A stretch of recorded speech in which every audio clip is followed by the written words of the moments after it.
Rock 102, Springfield's Classic Rock. It's 5:35 in The Who with Bax and Nagle and Rock 102.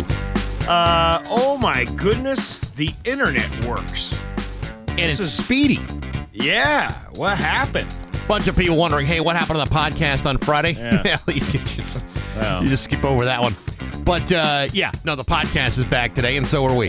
Going to be another nice day today, thankfully. Sunny with a high of 73. And then rain throughout the rest of the week. But, come on, we need the rain, right? Yeah, we do. Things are starting to get pretty dry out there. Who cares if your lawn is 10 feet tall? It's like your own personal little jungle in your yard. Scott Cohen joins us after 7 o'clock. Loads of sports to talk to him about. And there's other stuff today, too. You know, I've always heard the terms Scott Cohen and loads in the same sentence. That's why I say it that way. Yeah, I know you do. It's Bax and Nagle at Rock 102. Rock 102 is the expert of Classic Rock. It's 5:50 and John Mellencamp with Bax and Nagle and Rock 102. Beautiful day today. Sunny with a high of 73. Tomorrow, cloudy with a high of 75. It is 38 right now in downtown Springfield. Hollywood Trash is brought to you by Western Mass Masons. Call them for all your foundation and chimney needs.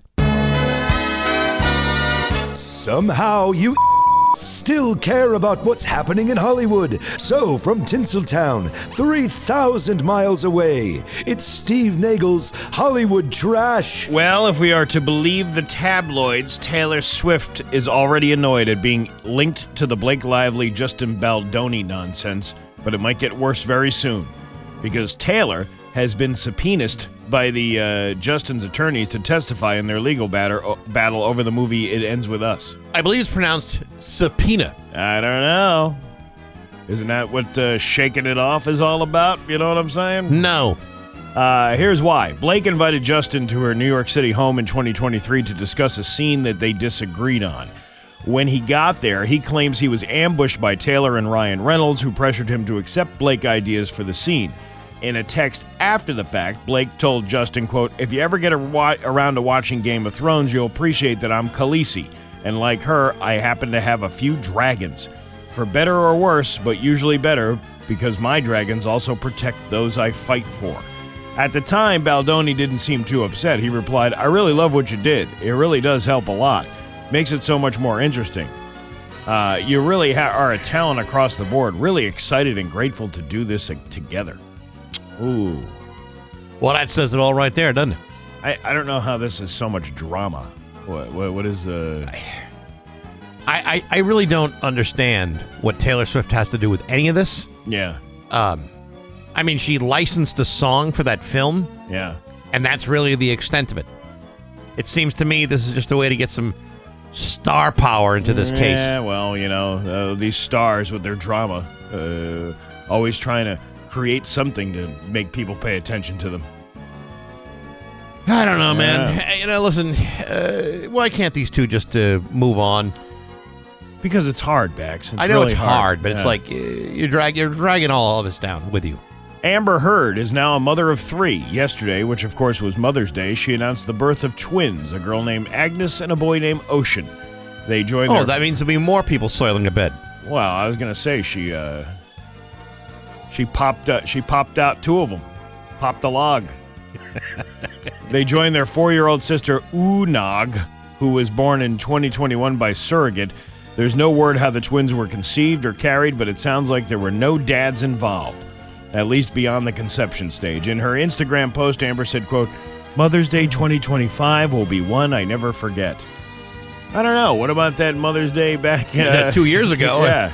Every day of the year was something to remember. This year, I am elated beyond words to celebrate the completion of the family I've strived to build for years, and today I share the news that I welcome the twins into the Heard gang. Oh, that's great She news. said, "Becoming a mother myself on my own terms, despite my own fertility challenges, has been the most humbling experience of my life. I'm eternally grateful that I was able to choose responsibility and choose this responsibly and thoughtfully, unlike the other actions I have had in my life."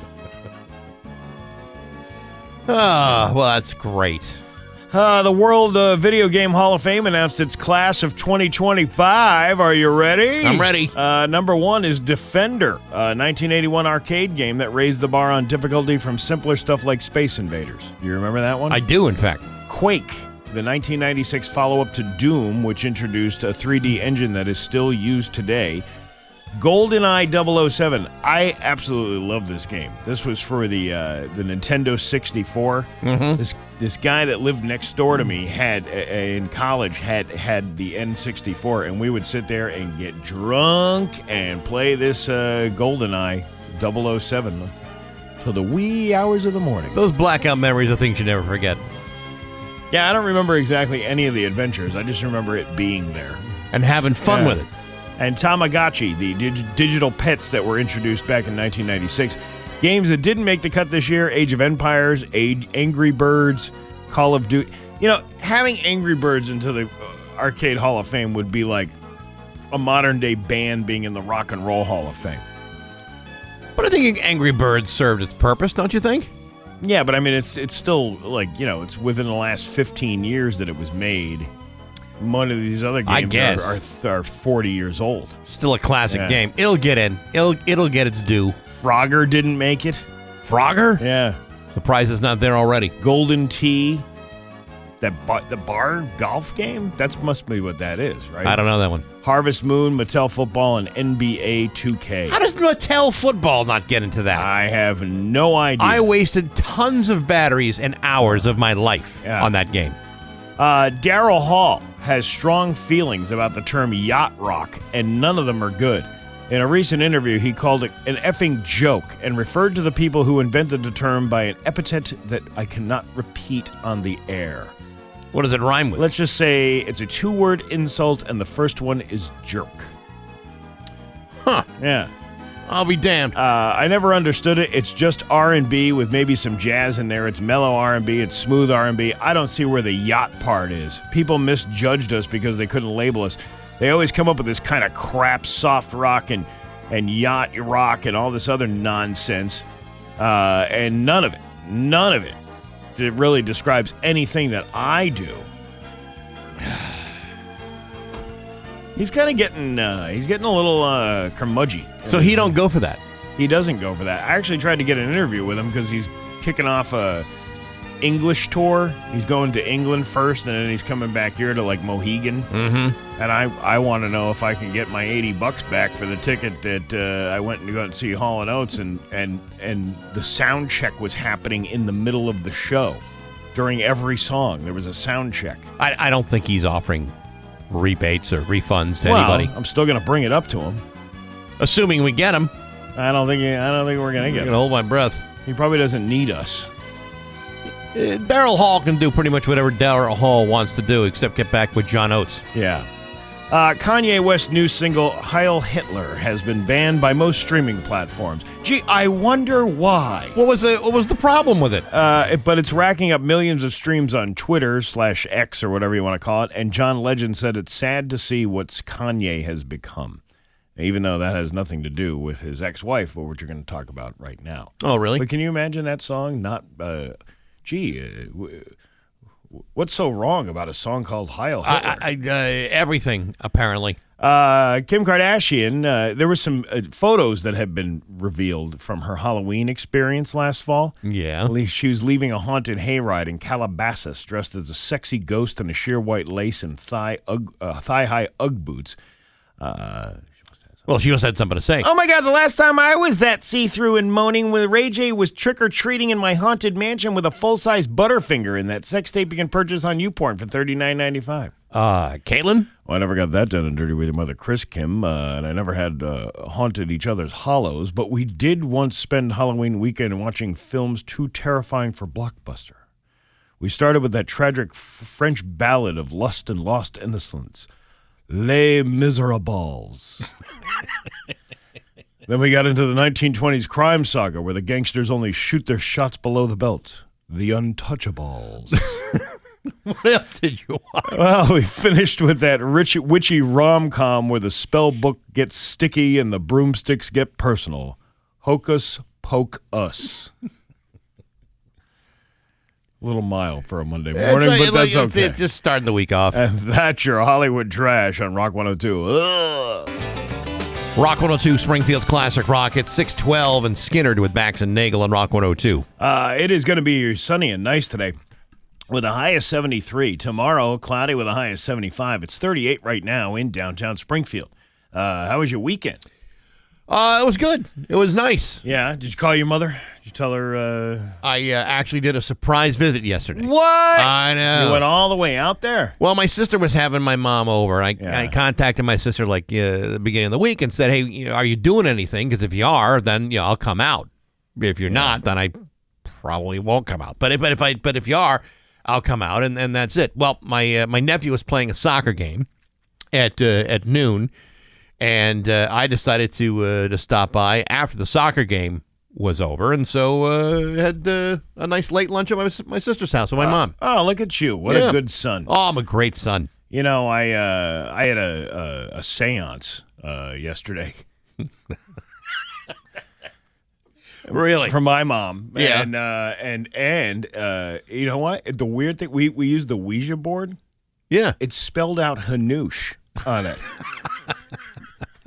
And I'm like, good thing I got those earrings for her. Thing. Yeah. Because then you'd be stuck. That's right. But yeah, obviously, I don't really do much for Mother's Day. We went out and got some ice cream. I went over to that Sheldon's in Southampton. Oh, yeah. That place is really good. I've heard. I haven't been there. But it's on the Manhattan River. You know who else is a Manhattan? Who's got a Manhattan? I'm a Manhattan. I bet you are. But that was pretty good. And then I had I'm trying to my truck that I really like this truck. You know, it's a really solid What's not truck. to love about it? Well, because it's got that wooden bed on it. I have named it Plank Sinatra. Because it's got a little bit of old charm to it. And I think the wood planks on it. Now, those are aftermarket planks, right? Right. Yeah, sure. And a good friend of mine has been helping me trying to figure out. There was an issue with it. A parasitic draw, if you will. Okay. Something, and I was assuming it was like, I still don't know for sure, but I was assuming it was like crossed wires because of the truck bed, and the truck bed's custom, so the guy that did it before I bought it, he might have crossed some wires or something. You couldn't leave it for a few hours, and the battery would draw on it, even though everything was off. But they call it a parasitic draw. Now, the alternator was testing fine. Okay. But then, after all, this and that, trying to figure out what was going on using grounds and all that stuff, we said, well, why don't we just change the alternator anyway, just to see if that might be the thing, because it was a little aged in there. Even though it tests okay, there is sometimes a problem where the alternator can be malfunctioned. And I think we've all been at that point in our lives where the alternator has to cross the Rainbow Bridge. Yes, exactly. So I went and got a new alternator. Now, by the way, I had a battery. I had I don't want to say the name of the place. Well, what does it rhyme with? I don't even want to do the rhyme with thing, because I know there's... What color is the store? I can't even say. Where is it located exactly? They are located in many different locations. Okay. But this is more about customer service than anything. Okay. And it's like... So I buy this battery. The battery's like $300, almost $300, right? So the thing is like, it's not going. It obviously was drained out from the thing. So I was like, all right, well, either they can swap this out or they can charge it. Whatever the possibility is, it's under warranty. Sure. You should be able to just either get a new one, and who cares? These corporations, what's it to them? Right. Know? Now, you said there's a place with many different branches, like there's like a lot of other areas. So I buy this at one branch. Yes. And I figured, well, your number's in the system. Every time they pull up your number, they can see all the things that you bought. Right. And so I bought it in one location like a month ago, and I bring it back to another location, which is closer to my house. And this guy puts in my number, and he goes, I don't even see it on here. And he's showing me the screen. It's not on there. There was some other things that I have purchased in the past, like headlights and stuff like that. Right. But that's not on there. And I'm like, well, okay. Well, I know I bought it, and I have the receipt at home.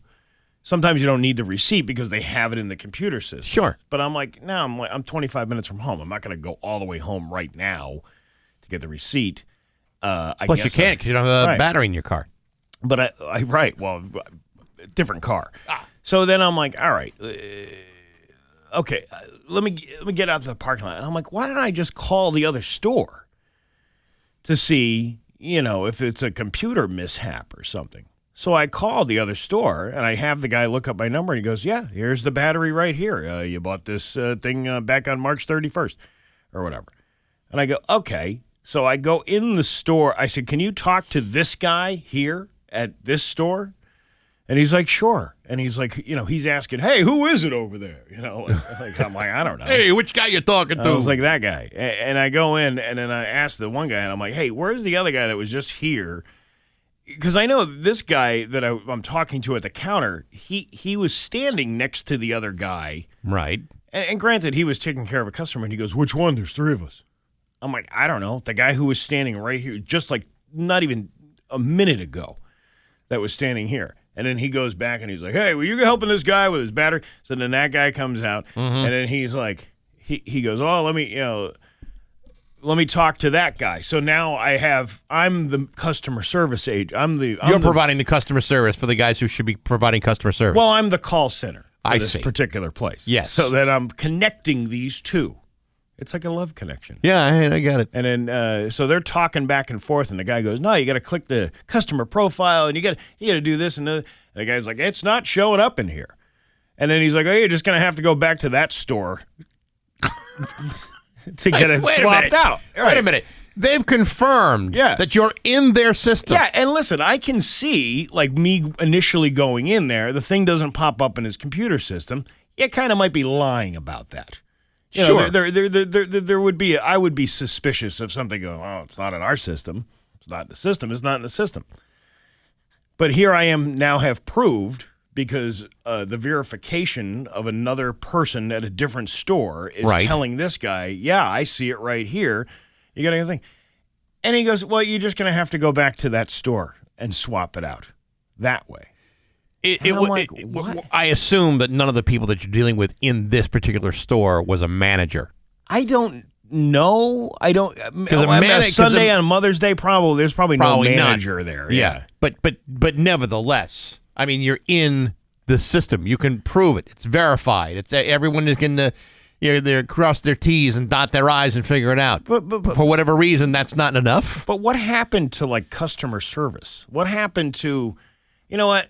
Let me go above and beyond for this guy and figure out what the problem is, and we'll see if we can work this out. And I grant, but even if, let's just say, I would imagine that there's probably nobody to handle this on the corporate end on a Sunday on Mother's Day. There's probably nobody there, but at least say that. Sure. At least say, hey, listen, we try to do whatever happened to that going above and beyond for a customer kind of thing. I mean, this isn't some cheap.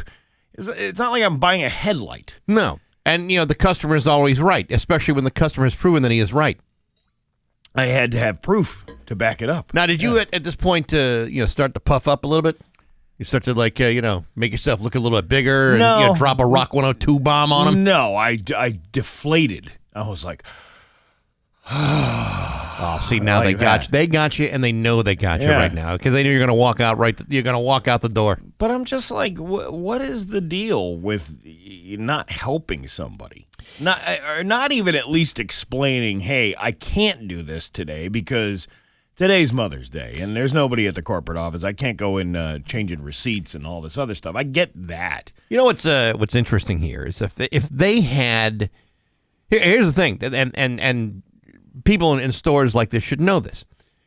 If they had given you what you needed and said, okay, you're not showing up in our system, but clearly you are in the system. Yeah. We got the numbers and everything is verified. We'll be happy to help you. Had they done that, they would have had a customer for life. They would have been treated well. You would have walked out the door feeling, all right, you know what? had to do a little bit extra, but ultimately they did right by me. Now you're walking out the door saying, these sons of bitches. Now I'm going to have to talk about it on the radio and puff up miles away from them. But see, I'm not that kind of, I'm not calling out. They know who they are. They know exactly who they are. They don't need to be called out. Sears Auto Center. That place hasn't existed in, 15 years? Yeah. No wonder you're not in the system. Yeah. When you say, what does it rhyme with? It rhymes with beers. Yeah. But, so now I got to go down to the other location today and get that taken out. Why can't things be why can't they just be simple? Because nobody cares anymore. They don't care. They don't. The dudes in the shop don't care enough about you as a customer to have you have a good experience in their shop. But I mean, you can go somewhere else. What do we care? Listen, it was a tough pill to swallow to shell out $300 for this battery to begin with. I'm just looking for a little, hey, let's work this out. You know what I mean? Yeah. None of that. That's too bad. Whatever. What a pain in the ass. It's 6:24 with Bax and Nagle and Rock 102. You could get her. 6:26 with Bax and Nagle and Rock 102. Dan Brown, that's his name. He has the full forecast for you.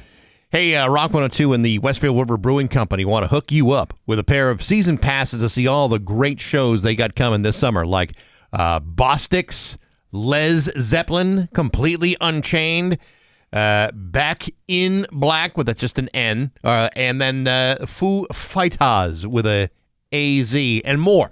Enter rock102.com before the end of the day on the 25th of May. We'll choose one winner at random. It's your chance to win season passes, all the great shows of the Westfield River Brewing Company from Rock 102, Springfield's Classic Rock. All right. You ready to laugh? I'm ready to laugh. Let's laugh. It's Bax and Nagle's Joke of the Day. I'm funny how? I mean, funny like I'm a clown, I amuse you. On Rock 102. I make you laugh. Springfield's Classic Rock. I just don't understand international pornography. You don't? I mean, what's the world coming to? I don't understand that one at all. You got to think about it. Bax and Nagle in the morning on Rock 102, Springfield's Classic. 6:30 with Bax and Nagle and Rock 102. It's time for news brought to you by the law offices of Marquis Salamone. Injured? Tell the insurance company you mean business. Call 1-800-WIN-WIN-1 right now. There's local radio icon Steve Nagle.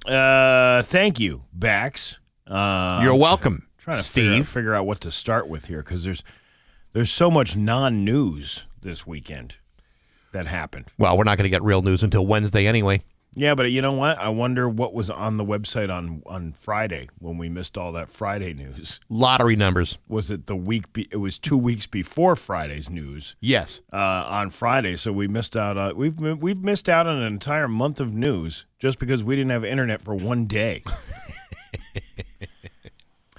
Several college students are without a home last night after a fire started in an apartment on South Pleasant Street in Amherst. The Amherst Fire Department states it was reported on the 4th floor rear porch just after 4 p.m. and just so close to the end of the school year. Aren't they moving out in like a week? Yeah, I think graduation is happening shortly. When crews arrived, heavy smoke was coming from the building due to the older construction of the complex. The fire quickly spread to the 3rd floor porch below the roof and to the back of the building. The building houses several businesses on the 1st floor and apartments on the upper 3 floors. The building did suffer significant damage and is no longer safe for living conditions. The Red Cross is assisting in the 24 students without a home. The students were home at the time of the fire. It's unclear when the businesses on the 1st floor will reopen. No one was hurt during the fire, and the cause is still being investigated. And I'm sure we'll have no updates about what happened. No, in fact, this will probably be the last you hear of it. You know what? It's almost like I didn't even hear it to begin with. What happened? I've completely ignored it. Are you sure? No, I'll remember it. Overnight road work is set to begin today at the intersection of Converse Street and Laurel Street in Longmeadow. The town of Longmeadow states that workers will be replacing a water line. Detours will be set around the intersection from 7 p.m. to 5 a.m. Traffic will be maintained in the westbound direction on Converse Street. Eastbound traffic will be detoured to Bliss Road. The town hopes to finish by the end of the week. depending on the weather. They've been working on that for forever. months. Is it like a gold-plated water main? Well, I think that was what was taking so long. You have to wait for that's a special order pipe. Right, and the rivets that hold it all together are made of diamonds. Yeah, you can't just go to a local plumbing store and get those. No, not at like Plymouth. I don't think Plimpton and Hills has that kind of stuff. You know where you go for a golden diamond encrusted pipe like that? Hanoush up in Hadley. And with all the construction going on Route 9, it takes a little while to get to that. But isn't it worth it? It's totally worth it. It's totally worth it. Yeah. So, just throwing it out there. Anyhow, so this is going on for how long now? The week. The whole week. But they've been doing. Every day I've been driving by. I go through that way to go home, and every day there's been prep work. I think for that. I don't drive on Converse like I used to back in the olden days, but I do know that whenever I'm driving by, there's always some sort of construction going on over there. Yeah. So I don't know what those people are doing. I bet it's going to be one hell of a road by the time it's done. Did you go to the hill climb in Wilbraham over the weekend? Oh, was that this weekend? I missed it. A little morning sprinkle on Saturday didn't stop the 2025 historic Wilbraham hill climb from taking place. Cars from before 1970 and their drivers tested their strength as they aced against other drivers' times and gravity as they climbed over 700 feet of elevation at a grade steeper than Pikes Peak up Wilbraham Mountain. The first hill climb took place over 100 years ago in 1908. And that's the end of the story. We don't even know who won or who got furthest up the hill. No, it doesn't even sound like they even had a news crew there. They just somebody sent them some pictures of an old car on Instagram. They're like, hey.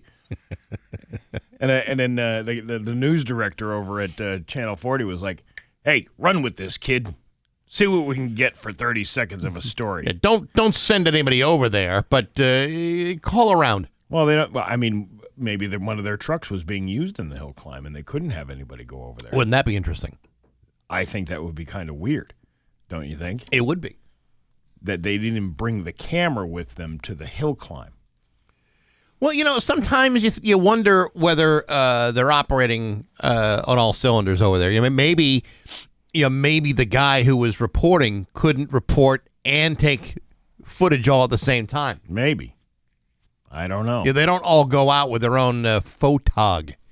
They do it by themselves. Sometimes they set it up themselves, and it's just too busy.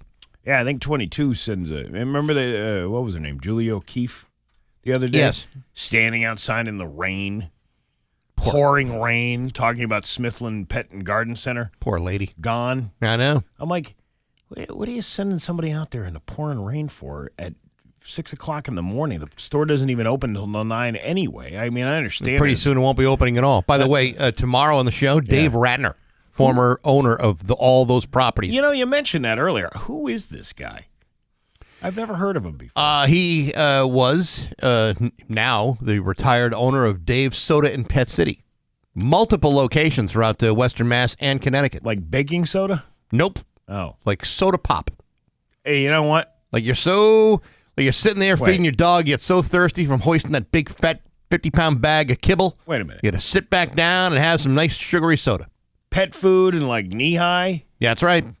That'll never take off. It took for years, and you know what? He did pretty damn well with it. I'm sure he did. And now it actually, they talked to him last week when Smithland announced that they were closing. It's pretty emotional. These are people that had worked for him for years, who are now, unfortunately, being losing their jobs as a result of these closures.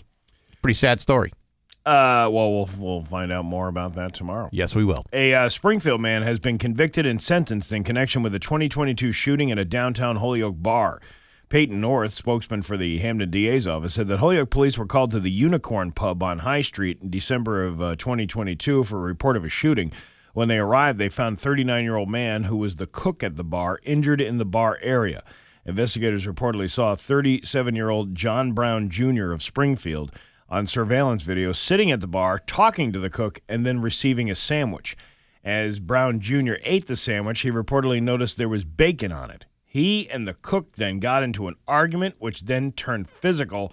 As the fight broke up, Brown Jr. yelled at Agron that if he was at the bar when he was returned, he would kill him. Over bacon? The You cook should be did you a embracing. favor. You should be embracing No that. kidding. The cook did you a solid by adding the bacon. Brown Jr. then reportedly returned to the bar, walked towards the cook, grabbed a gun, and shot the cook 4 times at close range. Jesus. A little anger issue. I mean, that's really overdoing it. I mean, for most of us, we just would remove the bacon. In addition to the survey, yeah, but maybe he's celebrating some kind of religious thing. I can't have bacon. I can't have anything that touches pork. Well, how religious are you if you're going to go back and get your gun? I don't know. I mean, you can't have it both ways. You can't say, for religious reasons, I can't eat this because there's a small piece of bacon on it. But then you go back and grab your weapon. Yeah. North noted that in addition to the surveillance video, investigators spoke with witnesses who have independently identified Brown Jr. as the suspect, and DNA evidence identifying Brown Jr. was found on his sunglasses, which were left at the scene. They say, I think it's DNA, but they said DMA in the story. DMA? Yeah.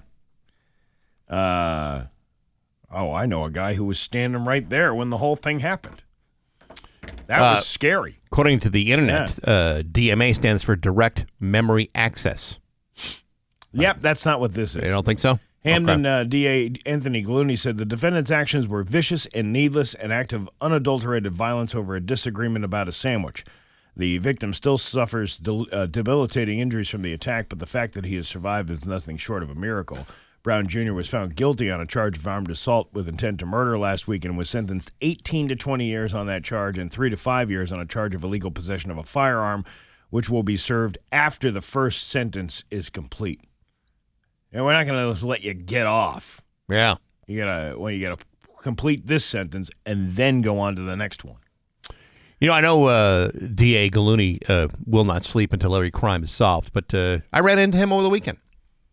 Did you? Yeah, we were both at a CVS together, both looking through cards. Okay, isn't that weird? Isn't it like when you see people like that in like normal, everyday settings? It's like when you were a kid and you saw a school teacher like out at the store, Completely out of context, isn't it? out of their element. You know, I saw him and I said, "Hey, is that the DA?" And then you see him giving me like a side eye, and I give him the side eye because it's like again, it's out of context. Yeah. What are the odds we're gonna like just bump into each other at the East Longmeadow CVS? Now, because every time I see that guy, he's dressed in like a suit.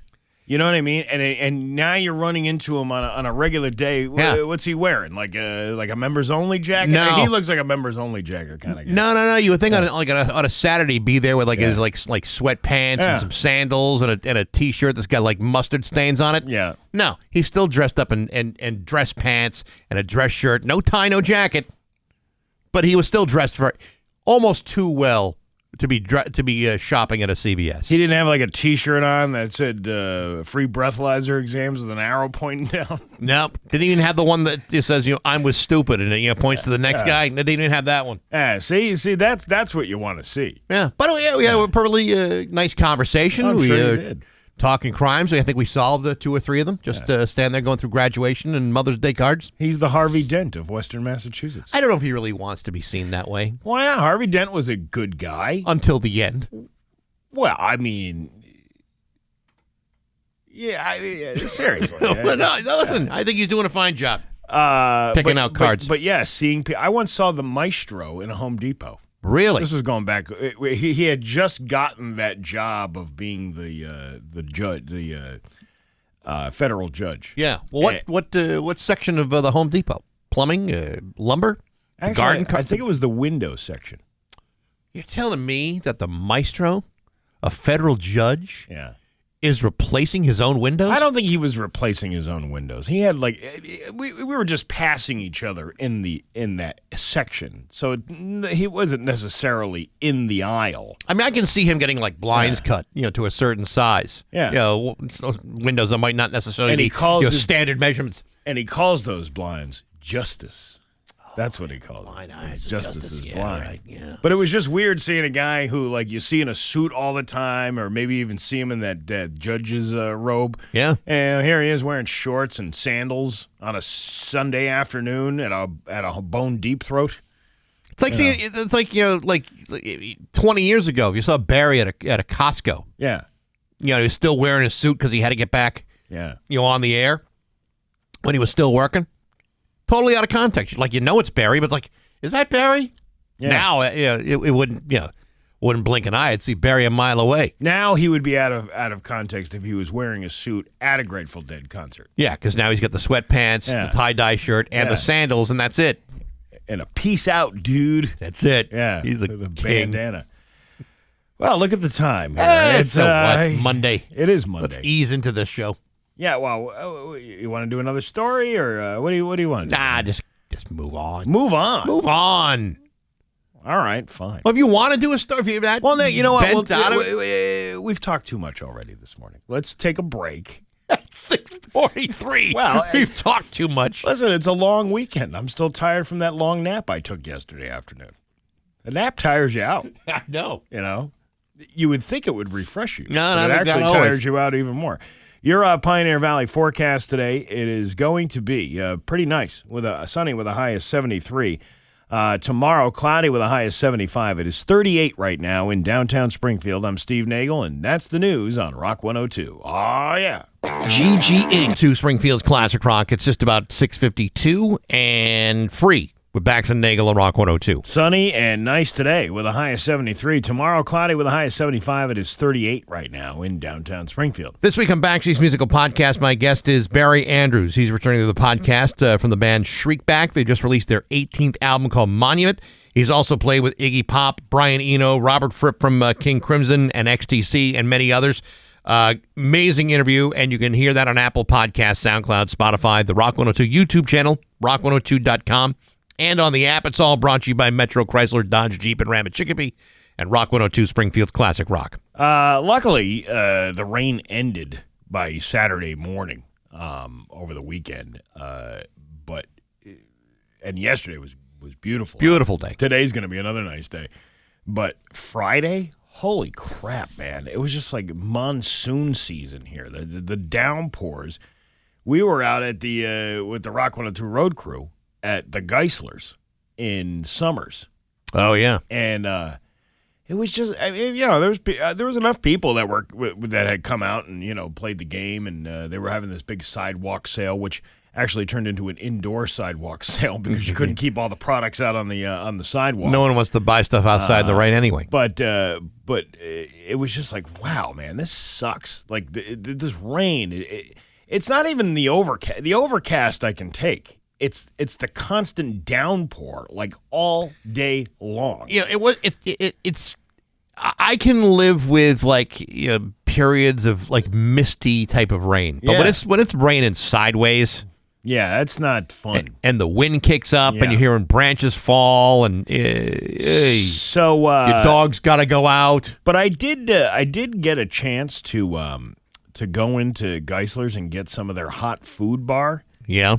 They got some pretty good stuff at that. They have it's one of those wing bars, all the wings and all that stuff. Yeah. And it happened to be their fish fry that day, which was really good. I don't know what kind of fish it was, but it was like that nice batter on the outside of it. I don't like breadcrummy type of batter. Yeah, you like a real beer batter. That's exactly what this was, and I was like, Yeah, that's good. That was good. But I never actually been inside of a Geisler's before up until... Really? Yeah. I don't think I've ever been in one. Because I used to, whenever we used to do, work releases at the Still in Agawam, I go to that Geisler's every now and then. Oh, really? Yeah, just pop, if I get there early, pop in, see what's going on, or if I left early, I might grab a couple things at the Geisler's and then head home. Okay. Well, I mean... And it was a good store. Yeah. Damn fine store. Not a bad... I believe it's IGA affiliated. Yes, it's one of those deals. But it was a good time out there. We got a little wet, but we had fun. Well, that's good. Yeah, that's great. And I met the trucker guy.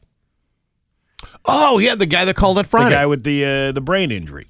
Yes. He has I can't say what he calls himself, but No, that's okay. yeah, let him call himself that when he calls. If you call him that, everyone's going to think you're being rude and insensitive. Yeah, and you've never been accused of that ever before. Yeah, he actually looked very normal. It's weird how people like sound on the phone. You know what I mean? And you meet them in person, I'm like, wow, this is a pretty normal looking dude. But he came out and introduced himself. Here's the thing. I drove from here, obviously, to after Cake Day. We had that delicious carrot cake for the birthday cake. Did you like that?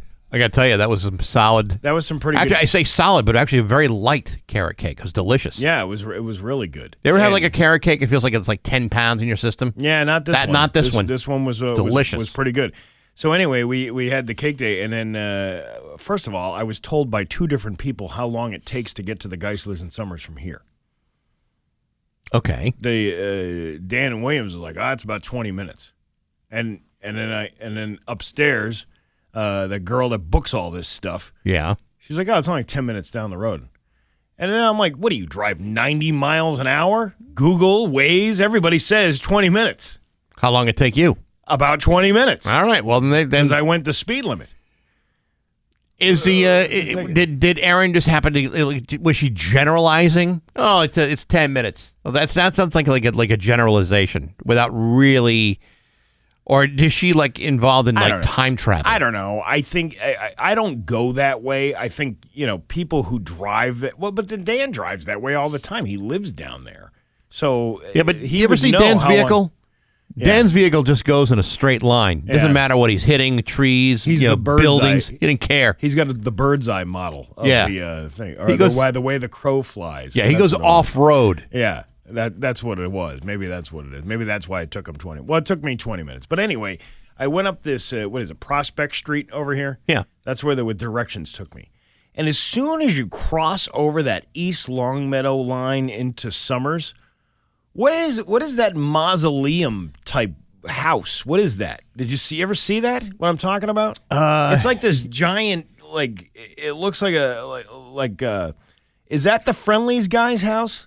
The Friendlies guy's house is not a mausoleum. It looks like Monticello. That's what it is. Yeah. That must be what that is. That's then it. All of the homes on that street, as soon as you cross over into Connecticut, it's like probably going from East Berlin and East Longmeadow to West Berlin, where things were lively and things were going on. I couldn't believe like the farms out there and just the bouginess of it all. Oh yeah, but it changed. It's so weird how it changes by just a state border.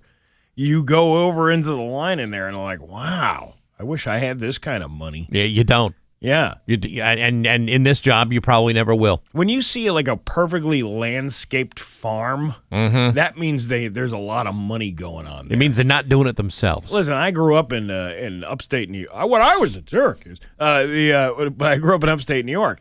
And there were farms everywhere. It's beautiful land, but it's not like, the barns were, It's like old barns. Old barns. This is like... Oh, yeah. No, these folks are serious. Wow. Equines and bovines and all the other vines that are out there, Table and vines. Yeah, so, right. Well, one day when I make it big here, maybe I'll be able to afford to live in that town. Okay, Steve. It's time to come back to planet Earth here. And I guess there's also an ordinance down there that like it has to be like an acre of property. They've made it so you can't have. They don't want these scumbags coming from the north, from the East Longmeadow side, building up their little developments where the houses are half an acre. They don't want anything to do with that. It's crazy. It's just about 7:00 with Bax and Nagle on Rock 102. And now, Bax's View from the Couch, brought to you by Rocky's Ace Hardware, Benjamin Moore Paint, Cabot Stains, plus rock-solid painting advice and expertise. Hey, good morning, sports fans. How the heck are you? Folks, tonight is Game 4 of the Eastern Conference semifinals between the Boston Celtics and the New York Knickerbockers. Now, if you had asked me a week ago how I felt about this particular game, I would have given you an overly confident answer, filled with staunch cockiness and an unwavering set of presumptions.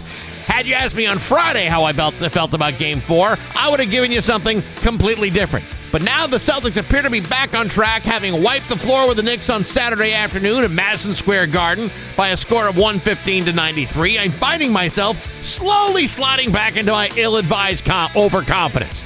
Ironically, as a New England sports fan, I'm never fully confident about any situation. Even with the Celtics playing like they did on Saturday, despite being up as much as 30 points, I was never too far away from wondering when it was all going to come crashing down. After all, Celtics blew 20-point leads in both Game 1 and 2 at home. Those games would never have been lost during the regular season, but yet it gave the Knicks and their fans the false impression that this was going to be a 4-game sweep, and thankfully it will not be. But what does that mean for tonight? Well, it's like this. If the Celtics lose tonight, then they will still have 3 more chances to turn things around. Whereas the Celtics win tonight, then this sucker is over. Now, you might say, Baxie, that's not possible. It's a 7-game series. A win tonight just ties up the series. Your whole premise is mathematically inaccurate. To which I would say, why don't you mind your own damn business? I'm talking about intangibles here.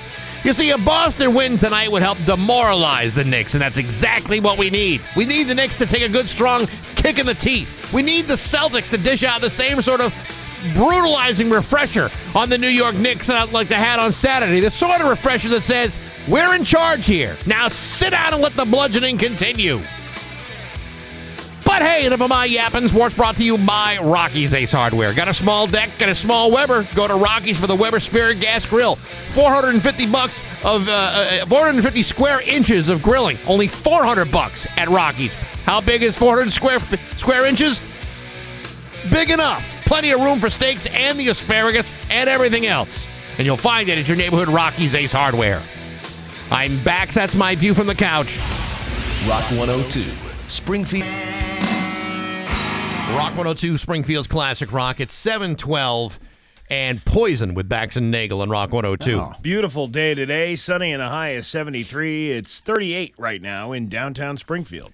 He's in the studio with us right now. It's Scott Cohen. You know, it's funny that Poison was the last song in the break, because I was going to tell you guys, you're going to say, hey, what's going on?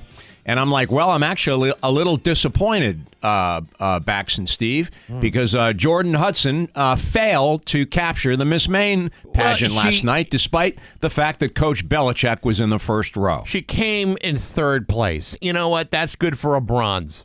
Not good enough to advance into the Miss USA pageant, but you know what?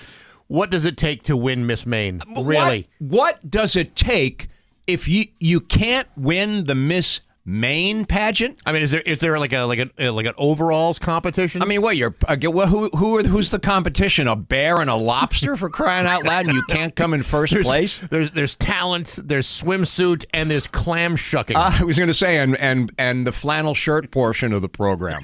But I said, remember when I said last Monday, and, you know, they've obviously been in more every single day last week up until now, more news, it seems, updates. You know, banned from the campus, this, that, the other thing. I said to you before, buddy, she's a creep. She might be a creep, but you know what? Bill loves her. And isn't that enough? Can't you see how smitten he is, where he's, you know, blinking the SOS with his eyes? Just people know he's that he's alive. He's probably a prisoner of war, and he's doing the SOS with the blinking. He's still in there somewhere. Well, Come on, Bill. She had that whole speech about, I'm going to take care of the elderly. That's what my mission is going to be in this whole Miss Maine contest. And I have a master's degree in gerontology, and obviously you can meet my boyfriend. We got to talk about the Celtics. We do. Here Yeah, for we a got a second. lot to talk about. A lot to talk about the Celtics. You know, first of all, those first 2 games. You know, if you did something repeatedly that failed, 3-point shots, for example, and the best you can do is 15% for 2 straight games, don't you think at some point that you would perhaps maybe, you know, it was like 25% shooting. They had like 75% failure rates at 3-point. Don't you think at some point you say, hey, maybe we should try something else? Maybe an adjustment? Is that what you're trying to say, Bax? Yeah. You know, we always use that term in sports. You got to make adjustments at halftime. Even though it's what the good ones do. Even though a 2-point shot is 1 more point than a 3-point shot, you got a much better chance of making them than if you're shooting, you know, from a mile away and you keep missing. True, but I will tell you this, and we all know that. We love Joe Mazzulla. He's our guy, right? Yeah. But he's a strange duck. Is that? I don't think fair. I think that's fair. All right, that's fair. He's a strange guy. Great coach, strange guy, but he really was I think spot on when he said, it'd be a novel idea if not only did we take the 3-point shots, but we actually made some of them. That'd be a novel concept, right? Yeah. So, and you sit there and just like you said, hey, you're not hitting the 3-point shot. How about mixing it up a little bit? You know what? If they would have made their shots, which that's their bread and butter, they would have won those games. And the same thing happened to the Knicks on Saturday. They could not hit water if they fell out of a boat from 3-point land, and they fell behind, by 25 points, and they got blown out in Game 3. So listen, if it's what you do and that's your game, you can't walk away from it. You can't. I understand you can't walk away from it, but you had a 20-point lead and you were blowing it, and you kept throwing up threes and you kept missing them. Yes. At that point, you have to try to protect your lead, and the Celtics could not do it in those first two games. Now, thankfully, Game 3, they go to New York. They want to play like the Boston Celtics all of a sudden. All of a sudden, and they mop the floor up with the Knicks. And had you asked me a week, I said in the View from the Couch. If you asked me a week ago how the Celtics were going to handle the Knicks, I said no problem. This thing is done in 4. By the first 2 games, I'm thinking this thing is done. Done, yeah, done. If they win tonight, I think this is done because I think the Celtics are a supremely better team. They are than the Knicks. And first 2 games aside, there's absolutely no reason that New York should get by these guys. There's not, and I'll tell you what, I think Game 3 for the Knicks was their most important game. You're up 2-0, you go home. If somehow they could have kept that momentum going and win Game 3, the series is over. Now all of a sudden the Celtics are right back in it, and all the pressure is on the Knicks now. And I wouldn't be surprised if the Celtics ran the table and just wrapped this thing up.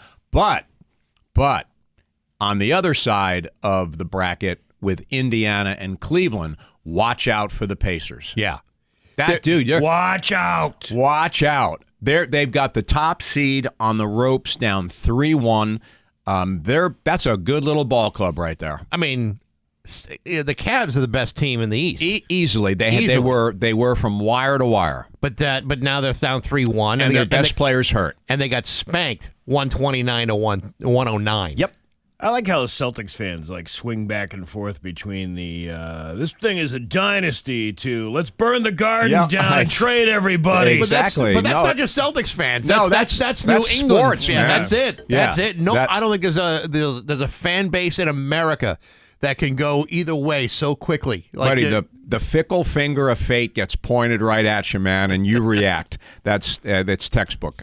The Red Sox right now. There've been a lot of stories about Rafael Devers and his disgruntled point of view. He met with John Henry this week. John Henry met with him. Flew halfway across the country to meet with his mercurial superstar. They've got a lot of money invested in $300 million. A ton of money. And you know what? From his perspective, I kind of understand why he doesn't want to keep getting moved around. He feels like he's getting jerked around. Yeah. The problem is they wouldn't be moving him around so much if he weren't such a damn fine athlete. Right. And from his perspective, that's not a compliment to be moved around. It disrupts what he does. So I don't know who's really right here. Is it him or is it the Red Sox who are only using him in other positions because they have no other choice? Right. Or it's like I don't know. I guess I don't know the answer to that question. I do know this. He has seemingly said the wrong thing every single time. The mess in spring training when he, obviously they got Alex Bregman, took his position at third, asked him to go to DH. He said all the wrong things there. I'm not a designated hitter. That's my position. I have no interest in going. He swallowed his pride. He became the DH. Good thing about him is he's still killing it. So all the problems have not affected his offensive play. And then they get in a situation with Cassis, and they need a first baseman, and they turn and they look right at him, and he's like, hey, wait a minute. And he said he was right. What, you're all of a sudden you're going to lose an outfielder and you're going to ask me to play the outfield? I think he feels like he's getting jerked around, and I think some of the sympathy does belong in his court at this point. I think people might say, well, he's a baseball player, can play anywhere. Well, it's really hard to change a position, right, and play something else. It's very rare when you can move a guy from the infield to the outfield to wherever and expect him to be great every single time. It's a lot of pressure on a guy. They basically told him, and the quote was, "Put your glove away. You're our designated hitter." And now they want him to get his glove out of mothballs and move over and play another position. And you know what? One of the other things that he said that I think was really, really true, he's like, hey, this is what I do. Why don't you guys go do your job and go out and find a first baseman? That's not my problem. And they still refuse to go. They've got two great players at AAA Worcester. Roman Anthony, he's the number one prospect in all of baseball, and the Red Sox have him, and they're unwilling to move him up. And the company line is he's just not ready. We don't we want to bring him up when he's ready.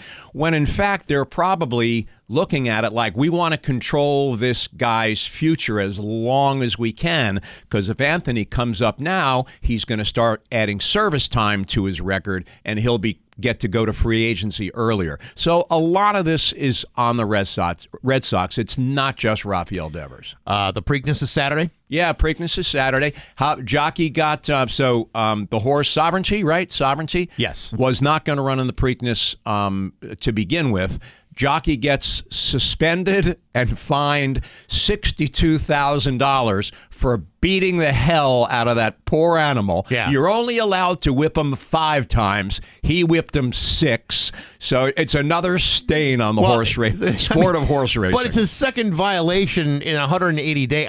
What I had was that it was 8 is the maximum for a race of that length, and he hit him 9. So it was one more than what he should have. But it's like, okay, you can count to 8, but if you hit the thing a little bit more than that, then all of a sudden we got problems, because you can't count to the number 8. Right, and this guy's supposed to sit there and keep counting when he's looking at the finish line of the greatest race in the history of the sport. I give him a pass. I don't know about that. $62,000. That's a doubled fine for what you would have received at this. Had you not done it twice in 180 days. Exactly. That's a problem. But journalism is going to run. They will. Yeah, that horse will. And he got. I like we discussed last Monday. Horses are bred for certain courses, and the Preakness is the shorter of the 3 Triple Crown races.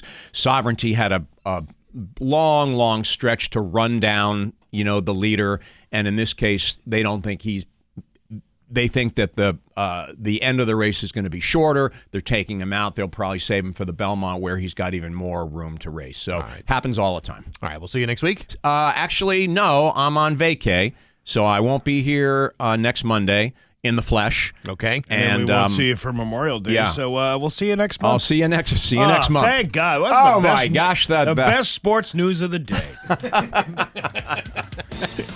It's 7:24. Scott Cohen of Rock 102. Yes. It's 7:27 with Bax and Nagle on Rock 102. Dan Brown has the full forecast for you. Join Pat Kelly and the road crew this Friday from 2 until 4 at the grand opening of Rocky's new South Hadley store. Weber, Traeger, they'll be grilling. Drunken Rabbit will be sampling, and Rockies will have all kinds of deals going on. While you're there, say hi to Pat for your chance to win some pretty cool prizes. That's this coming Friday, 2 to 4 at Rockies, 501 Newton Street in South Hadley, with Pat Kelly and the road crew from Rock 102, Springfield's classic rock. Yeah, I know you're obsessed with this Pope thing. Well, not obsessed, but you know what I mean. Obsession is a little strong of a word, but sure. But yeah, you are obsessed. Well, I just think it's interesting, that's all.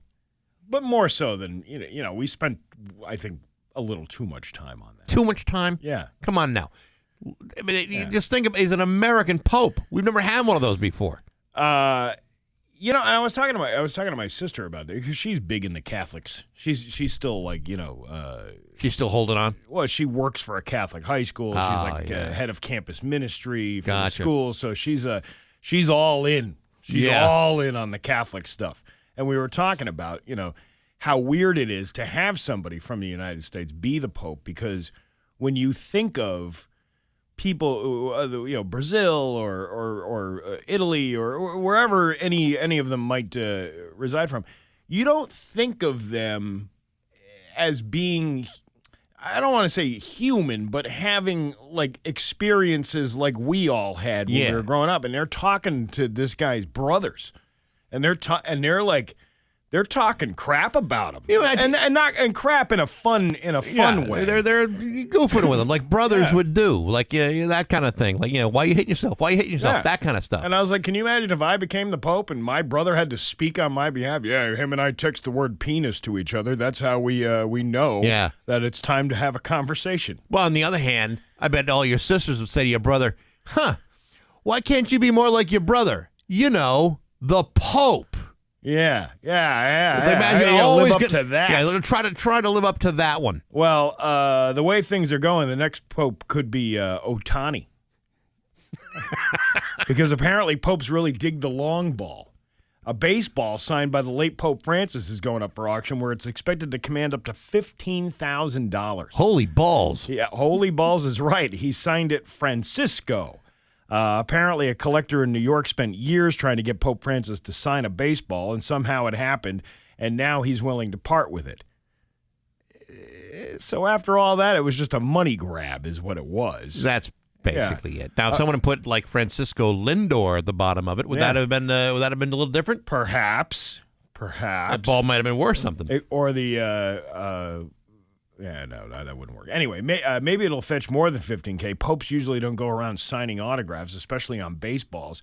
So this is probably one of the rarest pieces of memorabilia if you're into that kind of thing. What? Just imagine, like, your Pope merch. Like, you go to the Vatican and there's like a merch table when you leave. Yeah, well, I'm sure there's a gift shop at the Vatican. I'm sure, but not like a merch table. Like there's a guy in a sweatshirt selling like like posters and T-shirts. No, you don't want to buy it in the Vatican City. You want to buy it outside the walls of the Vatican City, where it's half the price of what it is. So if they're buying like a Holy Grail koozie. Yeah. Well, like I always said, I was just telling our boss not too long ago, because he took his kid down to that Disney on Ice thing. Right? And I said, now don't buy the stuff inside. I said, buy the stuff from the vendor on the outside, even though it's like generic versions of it. Like instead, it's Miguel Mouse that you have. you don't have the actual Disney merchandise, but you have something similar. Yeah. Maybe that's what it's like. Maybe it's like the knockoff T-shirts, like a Pope travel mug. He keeps your consecrated wine cool all day. It's not a Yeti. It's something else, but it's something similar. It's like the Walmart version, what is that thing? Ozark Trail or something like that, right? But anyway, it might not be in the future. The new American Pope Leo is from Chicago, and he's reportedly a big White Sox fan. In fact, someone even spotted him in the crowd in some old footage. Did you see the video? Of Game 1 of the White Sox World Series back in 2005. The crazy part about it is, we only see him, apart from that video, you only see him as like a cardinal. Yeah. He's always in the vestments. He's, always wearing the little hat. And he looks like a priest. But at a baseball game, he looks like the guy that sold you a car. Yeah. Well, it goes back to our conversation about you running into the DA, Gallooni, at a CVS. They're just out of their element. You look a little different. You're not wearing the big suit. You're not, imagine being at a Dollar General. The Pope walks in. He's wearing another like jam shorts and a baggy T-shirt. Yeah. With a baseball hat. Happens to be the White Sox. Yeah. And it's the Pope. Do you side-eye the guy? Do you say, excuse me, you wouldn't happen to be the Pope, right? Yeah, right. Yeah, well, in fact, I am the Pope. Well, you do that. Do you know where beach towels are? Well, you do that thing that Brian and Stewie did to Tom Bosley on the train. I think that's Tom Bosley over there. And they're like, well, you want to check? Tom Bosley. You could do it. It'd be like, Publio. Or it's like seeing Joe DiMaggio at Dinky Donuts. Yeah, right. Yeah, Yeah. Oh, there you go. It's 7:36 with Bax and Nagle on Rock 102. It's time for news brought to you by Yankee Home Improvement. If you're thinking about a new walk-in shower system, call Yankee Home, mention Rock 102, get $1,021 off, plus 50% off installation all month long. Here's local radio icon Steve Nagle. Thanks, Bax. A Springfield man has been convicted and sentenced in connection with a 2022 shooting at a downtown Holyoke bar. Peyton North, spokesman for the Hamden DA's office, said that Holyoke police were called to a Unicorn Pub on High Street. The Unicorn Pub, not a unicorn. Unicorn Pub. Like a unicorn walks into a bar. Right. A unicorn walks into a bar. He's got a holster on his hip, and he's got a gun in there. And he asked for no bacon on his sandwich. Anyway, on High Street in December of 2022 for a report of a shooting. When they arrived, they found a 39-year-old man who was a cook at the bar injured in the bar area. Investigators reportedly saw 37-year-old John Brown Jr. of Springfield on surveillance video sitting at the bar talking to the cook, then receiving a sandwich. As Brown Jr. ate the sandwich, he reportedly noticed there was bacon on it, and that set him off. He and the cook then got into an argument, which then turned physical. As the fight broke up, Brown Jr. yelled at the victim and said if he was at the bar when he returned, he would kill him. Brown Jr. then reportedly returned to the bar, walked towards the cook, grabbed a gun, and shot the cook 4 times at close range. North noted that in addition to the surveillance video, investigators spoke with witnesses who independently identified Brown Jr. as the suspect, and DMA evidence, I think it's DNA, identifying Brown Jr. was found on his sunglasses, which were left at the scene. Hamden DA Anthony Gallooni said in a statement that the defendant's actions were vicious and needless and an act of unadulterated violence over a disagreement about a sandwich. The victim still suffers debilitating injuries from the attack, but the fact that he survived is nothing short of a miracle. He was sentenced to 18 to 20 years in prison. Yeah, we wish the victim well, because this is an absolutely horrible story. But over a sandwich, dude. I mean, come on. You put bacon on your sandwich. He gave you a gift. He did you a solid, did you a favor. Many times if you went into a restaurant and you asked for a club sandwich or a BLT and they left the bacon out, I mean, I can see maybe being upset, maybe wanting it taken off the bill, but to go and get a gun, start shooting around, that's taking it way too far. It's hard not to imagine that this was about something else. Well, you know what I mean? Like perhaps. It sounded like there was more to this argument than just bacon on a sandwich. I can't foresee. I mean, stranger things have happened, but to somebody to get so angry, yes, as opposed to, can you just take this back and take the bacon off? Again, Steve, who knows what goes into people's minds? Yeah, I know if first of all, I've never been so upset. Yeah. By an order at a bar or a restaurant that I was willing to act in a violent way. I might have stern suggestions to the waiter or waitress or to the bartender, but I would not become violent. You would have to do something terrible to my sandwich in order for me to even consider giving you a slight shove. Listen, I don't become violent, but I had a customer service issue yesterday with a local auto parts store, which will remain nameless, Sears Auto Center. But I didn't get violent, but they could clearly see my head exploding with frustration over this. Yeah, but you incident. you wouldn't never have said, "Okay, I'll be right back. We'll talk about this battery in a minute." After I get my gun, you're never going to do that. That's not it. That's not a part of you. No, I do the huff and puff. Yeah, yeah, that's it. You got to be kidding me! I get into that boomer mode. I have a tendency to do a lot of loud sighing. Yeah, That's me. That's what I do. I kind of did a little bit of that. I do the boomer mode thing. Yeah. I don't threaten anybody to come. I'm coming back with a gun. You don't say that. You'd be like, I'm coming back here. I can't believe customer service is dead. What the hell is going on with you kids these days? Well, Thankfully, it's going to be how many years before he can order another sandwich? 18 to 20. 18 to 20 years before he'll get another sandwich. And by the way, when he comes out, no bacon. Yeah. And the unicorn, by that time, will have left behind. Well, I don't know that. And you only have the green alligator. What about the long-necked geese? And the humpty-back camel and the chimpanzees. Yeah. That's the only bars that'll be around. But the unicorn, gone. As sure as you were born. Distant memory. 3 people have been arrested in connection to an armed robbery last Wednesday, because we like to get news later on in the day, in the week. Last Wednesday, Springfield police reportedly saw armed individuals on city cameras assaulting someone at school and high streets.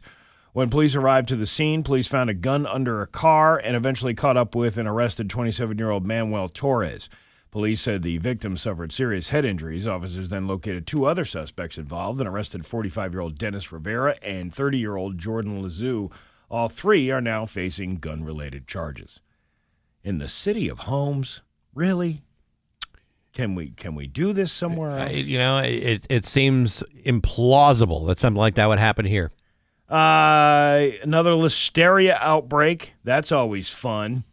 Now, isn't that the album by Def Leppard, Listeria? No, it's I think it's the thing that you wash your mouth out with. No, Steve. That's Listerine. This is Listeria. Well, at least 10 people in the U.S. have been sickened by a listeria outbreak linked to ready-to-eat food products. I guess that whole boar's head thing is gone, huh? No more listeria? No, you can eat boar's head till you're blue in the face. The U.S. Food and Drug Administration said Saturday that its federal, state, and local officials are investigating the outbreak linked to foods produced by Fresh and Ready Foods, LLC of San Fernando, California. The FDA says 10 people who fell ill were in California and Nevada and required hospitalization, meaning I don't even know why we're talking about this. And why is it on a local news station? So what they're saying is to fill screen time? Perhaps. What you're saying, though, is it is neither fresh nor ready. No, it is not fresh, and it is not ready. Something to think about. God, look at it. It's horrible stories. Kids screamed as their mom's boyfriend beat their puppy to death with a hammer, deputies say. These are headlines on Channel 3 in Hartford. Jesus. That's terrible. Isn't there any good news? No? Yeah, I'm sure there's good news, but, that whole, if it bleeds, it leads thing. Yeah. Yeah, I don't know. How about this guy down in Connecticut? A man from Ansonia was born in Ansonia, moved to Arizona. King Tut. Was arrested for using credit cards stolen to buy items at several stores in Connecticut. State police identified the suspect as 18-year-old Jacek Gozwita. He was charged with 4 counts of illegal use of a payment, 4 counts of card theft, yada, yada, yada. Troopers say they began investigating in the spring. According to Gozwita's arrest warrant, they began looking into a stolen purse report that was made on March 21st. A woman said she was sitting in the town of Washington when the purse, which contained debit and credit cards, was taken from her car overnight. While troopers interviewed the victim received fraud alerts for the cards. They said the cards were being used at stores at Derby, Shelton, Seymour, and Ansonia. As troopers said, another theft was reported by a woman who found her purse while she went on her routine walk. The purse was found discarded along Wheaton Road with a debit card missing. State police said Washington police received calls about attempted larcenies near the New Milford town line. They reviewed ring camera footage of hooded suspects who tried to get into vehicles at home. New Milford police say they investigated a stolen vehicle report that involved the hooded suspect. The vehicle was, they found his DNA in the vehicle that was abandoned. Right. You can't do anything anymore without the police putting their noses in your business and finding out what you were doing. Ring cameras. Oh, I know. Can a criminal do anything anymore without being surveilled by the police? Unfortunately not. And that's, one of the things about crime. You think about all the great industries that have gone, that has evaporated, they've gone extinct because of technology and all this other thing. Crime is the next thing to go. Gone by the way of the dinosaur. Right. Pretty soon we have no opportunities for crime. Sunny today with a high of 73. It is 47 right now in downtown Springfield. I'm Steve Nagle, and that's the news on Rock 102. Aw, yeah. Join Geisler's Supermarket. Rock 102 Springfield's Classic Rock. It's 7:51 and AC/DC with Bax and Nagle and Rock 102. It is going to be a very nice day today. Sunny and with a high of 73. It is currently 47 in downtown Springfield. I said 38 last hour. I hadn't refreshed the page. Oh, really? Yeah, it's getting nice and warm out there today. Coming up on Saturday out in Westfield at the Westfield or the Whip City Animal Sanctuary, there is going to be a huge fundraising event. It's called Groovin' with Garrett. It's to benefit Garrett Wheeler from the Wheeler family. He unfortunately had a skiing accident back in the winter and is now paralyzed from the waist down. So this is going to help modify his home, because I don't know if you ever dealt with anything like that, but you got to modify the home for a handicap ramp and all the things, lower the toilets, stuff like that. There's a lot to be done, but there's local bands from all around Western Mass are pulling together to support Garrett and his ongoing needs due to a life-changing accident which left him paralyzed. So that's going to be happening this Saturday from 12 to 7. They're going to get food trucks there. They get local bands. We were supposed to speak with somebody from Southern Rain. I don't know what happened here this morning. But it went to voicemail. What are you going to do? It went to voicemail. But, hey, it's still – you had Madison Corbello in here a few weeks ago. Yeah. She's going to be performing there. And it's going to be one hell of a good time, and I'll be hosting the whole thing. And where's this going to be again? At the Whip City Animal Sanctuary on Montgomery Road in Westfield. You can stop, but bring the kids. You can stop by, see the animals, and all that other good stuff. Well, yeah, there's lots of space over there. There's tons of space over there, and you can buy tickets at eventsprout.com. Very cool. 11 and over is $30. 10 and under are free. So there you go. And they got all kinds of food trucks. They got everything. They got everything going on. It's going to be one hell of an event. But more importantly, you want to help this guy Garrett out because he needs to modify his home. That's the important part. It is, and for an extra incentive, I saw all the list of raffle prizes yesterday. Yeah, it's got to be over 100 raffle prizes on the bill here. Really, at least. That's a lot of local businesses, and a lot of 7Bs was in on there. Sure, there's all kinds of good stuff in there. So, very nice. Yeah, that'll be fun, and I'll be there. Who doesn't want to come and see me? Well, I'm not going to be able to go. I'm going to be spoken for, but still, that would be great to hang with you. And you don't want to see me? I see you every day. I mean, why can't you see me on it? I'll be out of my element on a Saturday. Yeah, it's I'll walk by and it's hey, is that Steve? I think that's Steve. Yeah. There's a lot of guys here that are, ripping off of his look. Well, you said you ran it, again, to rehash what we talked about earlier, you ran into the DA at a CVS, which is weird. It's totally weird. You would never expect to see, of all the places the DA shows up. Yeah. Sometimes you don't want him to show up at certain places, but he has to because that's his job. Yeah. This is, him going to a CVS in his own time. This is it's a Saturday afternoon. It's I got to get myself to a CVS. I got to get cards. And there we are. We're standing in the card aisle, shopping for cards together. Yeah, a little chit chat. Had a nice time talking. I called him Tony. Was that wrong? Is that because I know he goes by Anthony officially? You called him Tony? It came out. It just came out. Good seeing you, Tony. You called the DA Tony. You're not on that level. You don't have that right. You know what it is? As soon as it left my mouth. Yeah. As soon as it left my mouth, I'm like, should I have called him Tony? No. Because he called me Michael. Okay, then you say, thank you, Anthony. I appreciate you saying hi to me.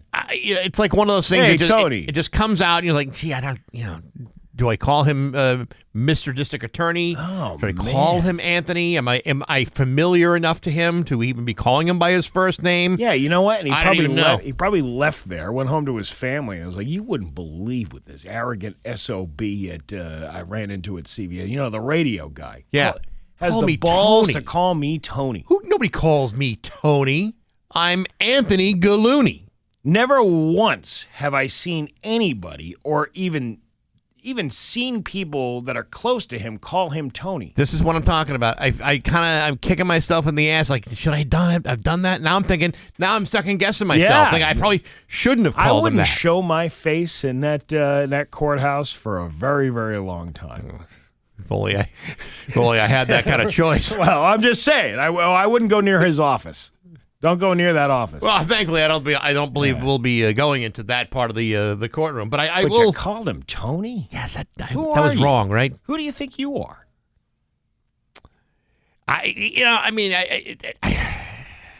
Just a dumb Most DJ who plays Led Zeppelin CDs for a living. That's my only qualification to even have a conversation with him at all. Most people call me Nagle, which I'm okay with. I'm okay with that. Yeah, but I don't ever call you just Nagle You call me Steve because it's your name. It's Steve. But you don't. Why is it? What's with that TV? I don't know. I just turn off like that. Anyway, go on. It's proper. You have to. I don't. I don't have the pomp that a DA would have. No, he's earned So you the call title. me. You call me Steve. You call me Nagle. You call me. Hey, mallet head. Hey, you. Dip shiznit. I've done that. I've done all those things. I've had that happen to me before. But you don't call a DA by a nickname that you don't even know if he's even called that.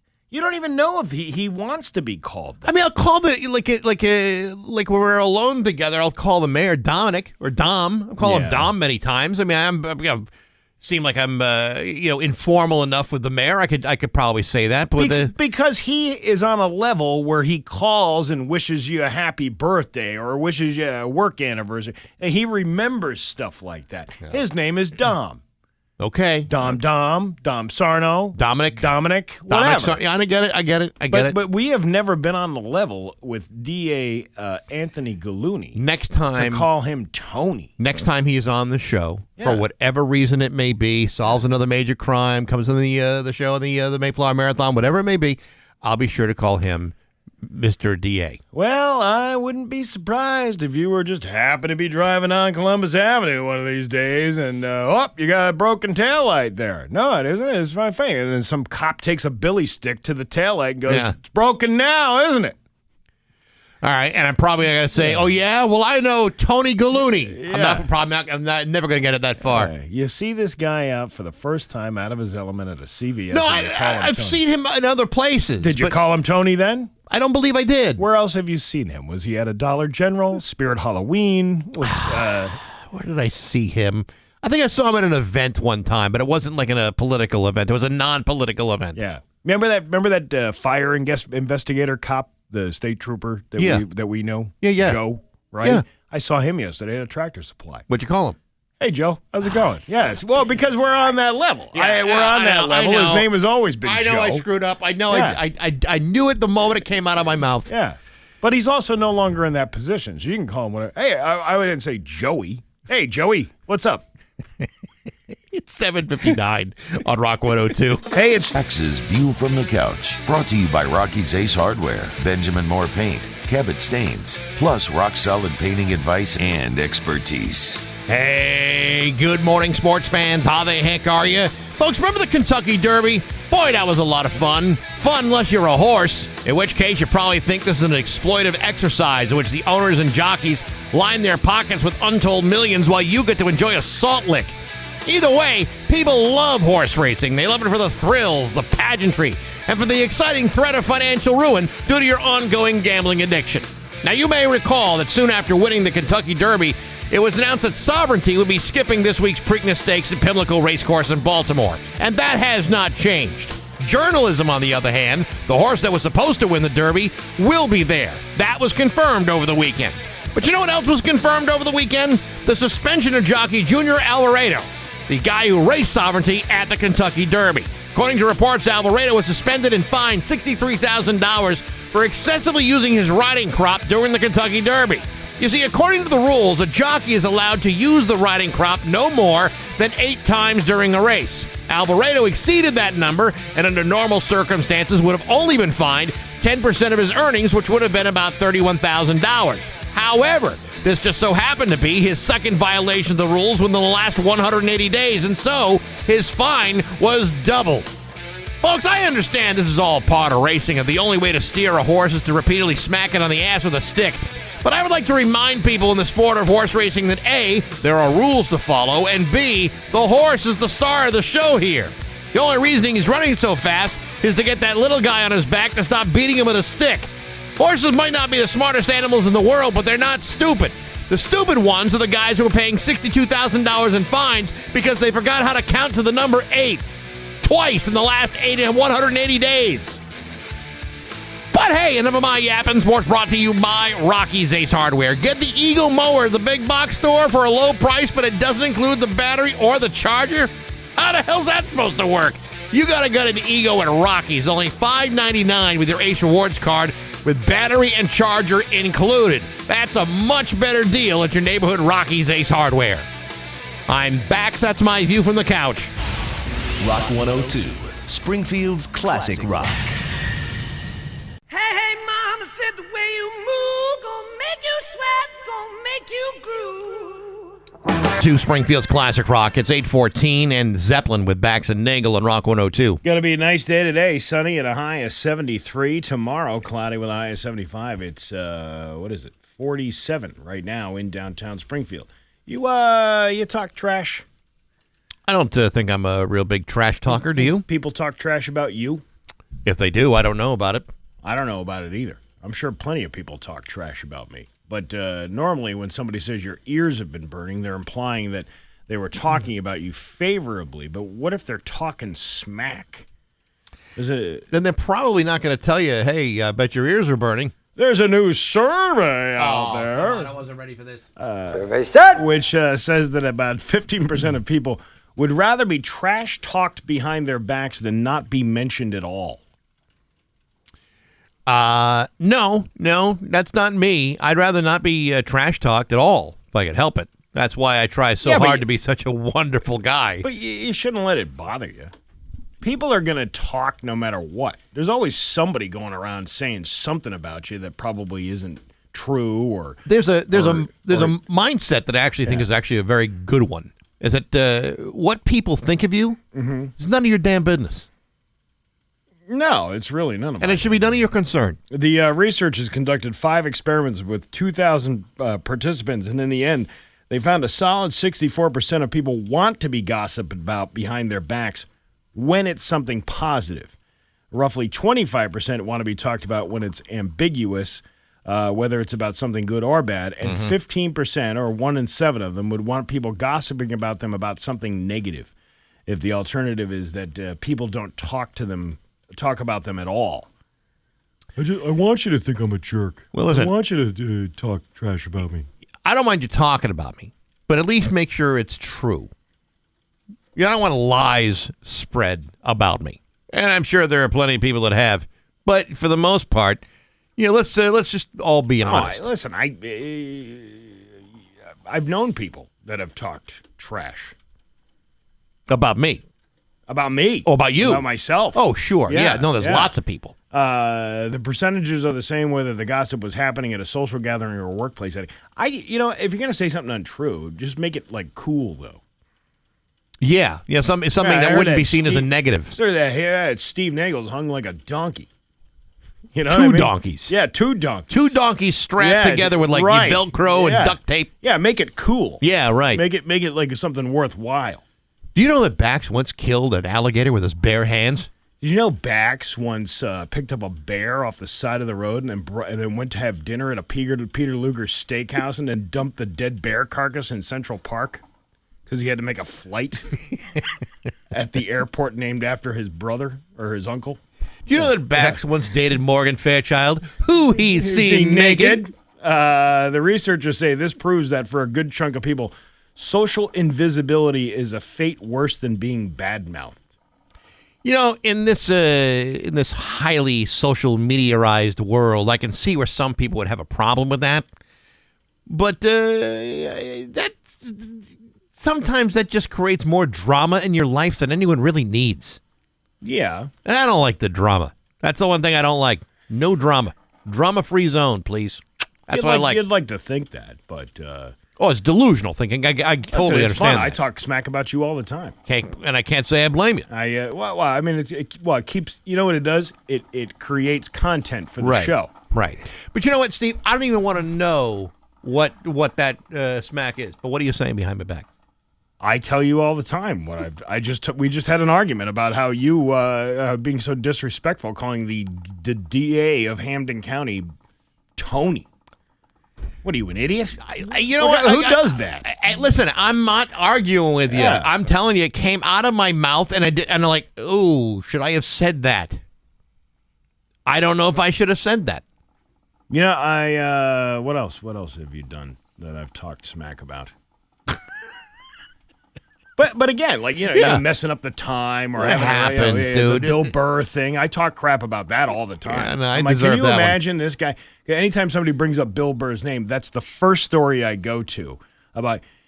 You wouldn't believe this idiot that I work with that told Bill Burr to call back because we weren't ready for him. We weren't. We could have dropped. We were recording the close for the show that we're supposedly here for every day.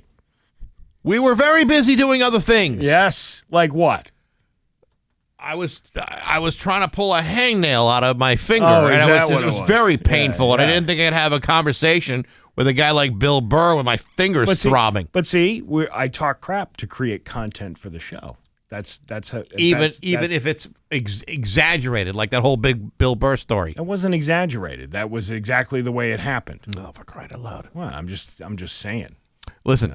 If Anthony Gallooni is listening to this show right now, Hampden County DA Anthony Gallooni is listening to the show, I apologize humbly and sincerely for assuming too much and calling you Tony. Well, you call that him may Tony have been a mistake. Like he's like the old kid from the neighborhood. Hey, Tony, how you doing? No, I didn't have any affect to me calling him Tony. I just called him Tony, and that was probably an overreach. I'll be the first to admit. Somebody says Bax's Instagram videos remind me of The Wiz. Nobody beats him. I don't know what you're talking about. I don't know. I have no idea. Oh man, I think that's a compliment. Is it really a compliment, or is this guy trying to come up with something clever and failing miserably? I think that's exactly what's happening. All right, okay. Well, it's the Route 10 Tire listener line. Oh, I mean, listen, you go to my Instagram, it's mostly me self-promoting a podcast. Yeah. That's it. That's mostly what you get out of it. You know why the Route 10 Tire people sponsored that?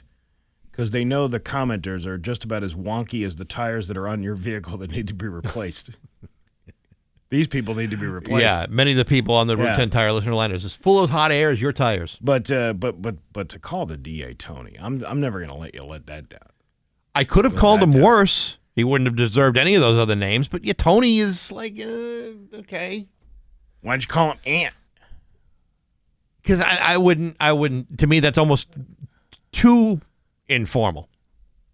Ant, hey Ant, Anthony. You hear people who's named Anthony. I know. I can't say I haven't done it to some people, but that was like a more informal. What about Antonio? Situation. I don't know if his name is Antonio. I know people whose name is Antonio, and I continue to call him Antonio. Never called him Tony, but but people call me Steve-O sometimes. Yes, I don't have any O's out of my name, but I'll accept it. So maybe you could call him Antonio. Hey, Antonio. Nah, see, I wouldn't do that. Yeah. I don't know him. Again, I regretted it the moment it came out of my mouth. I know it's like, oh man, I screwed up here. We had an employee here ask the DA, what exactly does a DA do? We had a guy who was working here for 15 years and finally got around to asking us what we do. What do you do down there all day? Where's he now? I don't truly know. I have. He was a shoeless Joe. That's what we call him now. Yes, yes, should be in the Hall of Fame, but never quite made it. But yeah, calling somebody by their proper name. I can't believe you did that to the DA. You called him Tony. I know. Again, and never have I heard you ever. Has anybody that I know? Yeah, Tony Gallooni down at the DA's office. Like, hey, Tony. I know. Listen, I've apologized already. What more can I say, Steve? Hey, Tony, have you ever had that giant sandwich from the Frigos? You and I should go over there. Yo, Tony, have you ever had that 1 pound meatball? Yeah, or the meatballs that they modeled after Dom Dom over there? Holy meat the balls. Yeah, holy meat the balls. That thing, you can't fit that thing inside your mouth. Hey, you, Tony, you and Angelo Pupolo and I should go down and have a nice big lunch at Frigo's. What do you say? And I'll never live this one nope, down. You're never going to live it down. Never. It would almost require us to invite him on the show so I can officially apologize for calling him Tony at the CVS. Yes. That's should the never only have reason done why it. we're going to have him on here. Never have done it. Not to talk about all the crimes they're solving, not to talk about all the hard work they're doing down there. You're just going to apologize that you called this man Tony. I'm lucky it wasn't a crime scene after me calling him Tony. I'm telling you, I've never heard anybody refer to that man as Tony, ever, except you. Steve, I get it. Listen, I'm putting myself out there. I'm exposing myself. I'm opening myself wide open for ridicule. And you know what? Yeah. Again, I cannot be more sincerely apologetic. Here on the Route 10 Tire listener, my wife calls Tony G, the DA, yummy. Because he is kind of well, he is kind of he is a snack. He is kind of a snack, but I mean But his name is Anthony. He ain't a Tony sandwich, that's for sure. Listening to this is worse than the listener line, please move on. All right, I'm sorry. Is this show all about you? Apparently.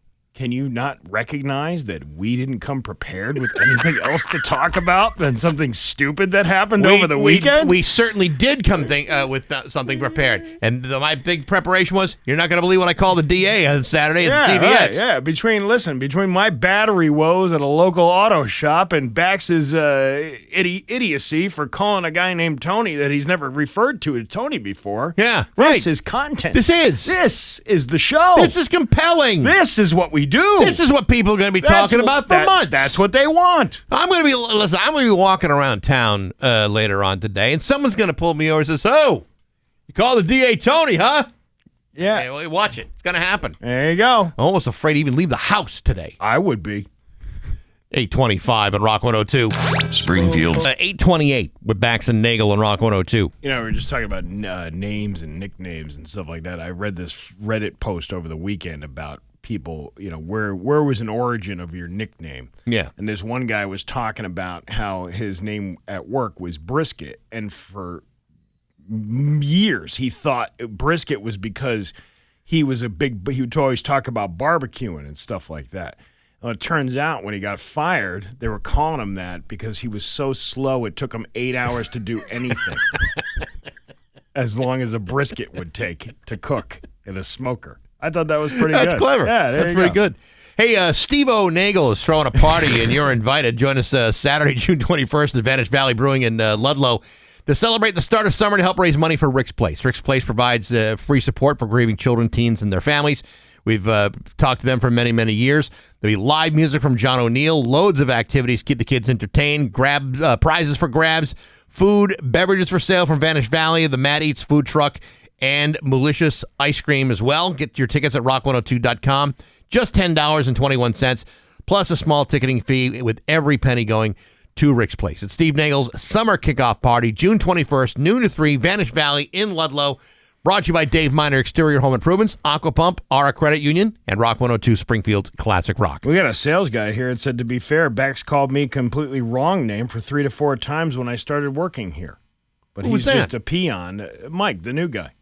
I called him the wrong name? Yeah, that's what I'm trying to figure out. What did you call him? I don't think I called him anything wrong. You might have. I don't think so. See, I don't know. Look at you getting a little loose. You get a little too comfortable in this. As the days to retirement wane, you're like, whatever. Tony. Yeah, usually, if your name is Mike or Michael, Dave. you don't normally forget that one. Yeah, because it's your name. It's my name. Right. And I'd like to think that I'm a reflection of him. He hasn't responded to what he was calling you. I got a few names for him. If that were, here he is, John. You kept calling him John. I called him John? Why would I call him John? Apparently 3 to 4 times you did. Well, I sincerely apologize for that. I don't know why I would have done that. Yeah. Now call him Mikey next time you see him in the hallway. Myco. Hey, Myco. Mick. Yeah. Yeah, that's what I'll do. That's what you'll do. News is next to Rock 102. Here's your Western Mass News First Alert.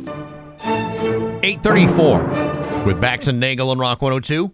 It's time for news. Here's local radio icon Steve Nagle. No, it's Steve-O. Steve-O Nagle. Steve-O. Hey, Steve-O. What's up? Steve-O Nagle. A trail behind West Springfield Middle School was closed on Saturday after a coyote was seen in its den. The town of West Springfield received reports Saturday evening at around 7 p.m. on Saturday. The West Springfield Police Department notified residents on social media that the coyote was protecting her new pups and was aggressive. Now, when you say it was in its den, was it in its den trying on the roller skates with rockets attached to them? Yeah, well, no, it had, because I had just went to the Acme store and purchased all that stuff.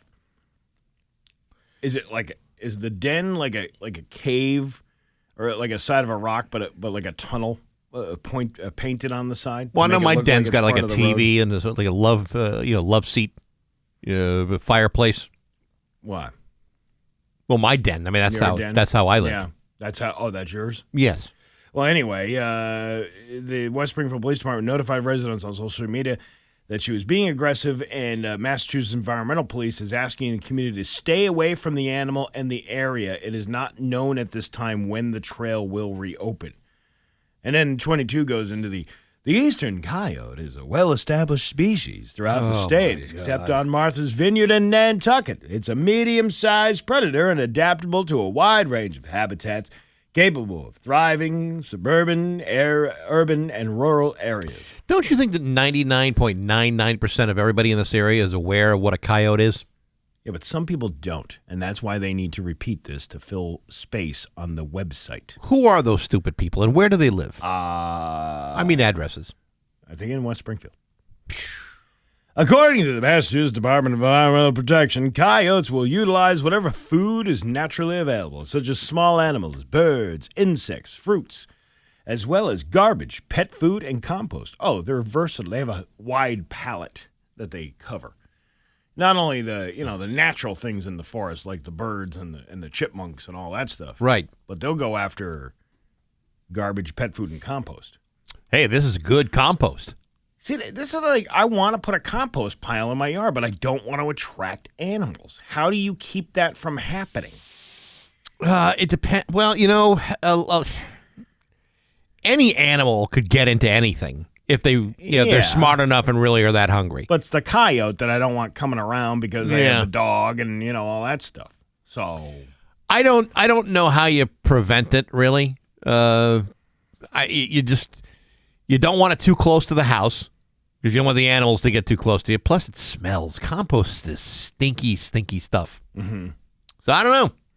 Do you have a compost bin on your property? No, I should probably get one of those. What are you going to do with it?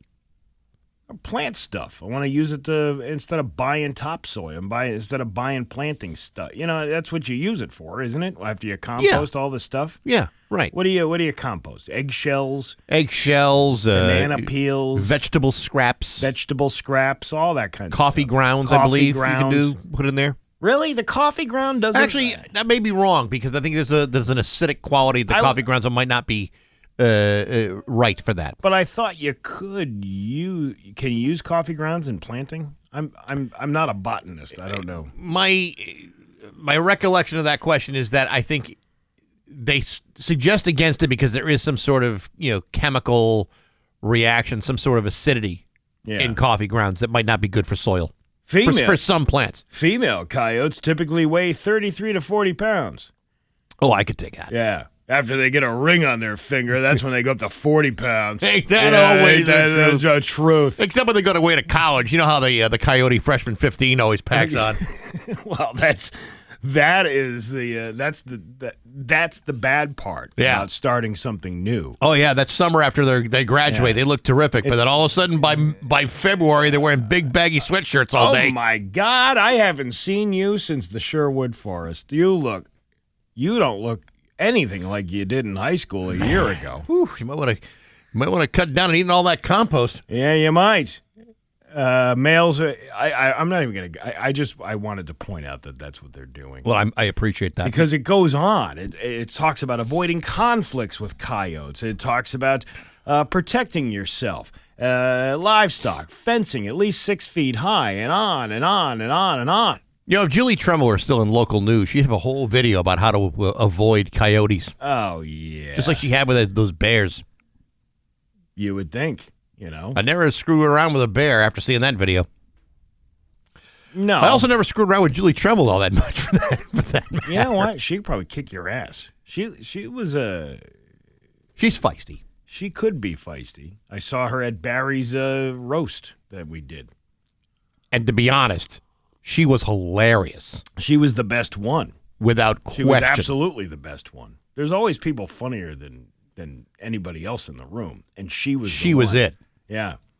Well, I don't know. She was funnier than some people that were there. Like? The drunk woman. Oh yeah, that lady. Well, she's a debutante now. I don't know what she does now. Is she really? She's like a... I think she's married to somebody pretty high up there. Wow. Yeah. She's somebody else's like problem. One of them families, one of them rich families. Ah, good. Yeah. Well. And that's like the day you realize, I married this for money, but now I realize I'm completely unhappy. I'm just going to have 6 lemon drop martinis while I'm sitting at a bar at a roast for a former coworker. Because that's the responsible thing to do. The 6 lemon drops before the roast actually begins. Yeah, because I think she had a driver, which luckily she did. Yeah, she did. But I think she had somebody driving her back to wherever she was from, and it wasn't close. It was kind of far away. Which makes me think she had, she was able to foresee the future. That this was going to be a long night of lemon drops. Very long night of lemon drops.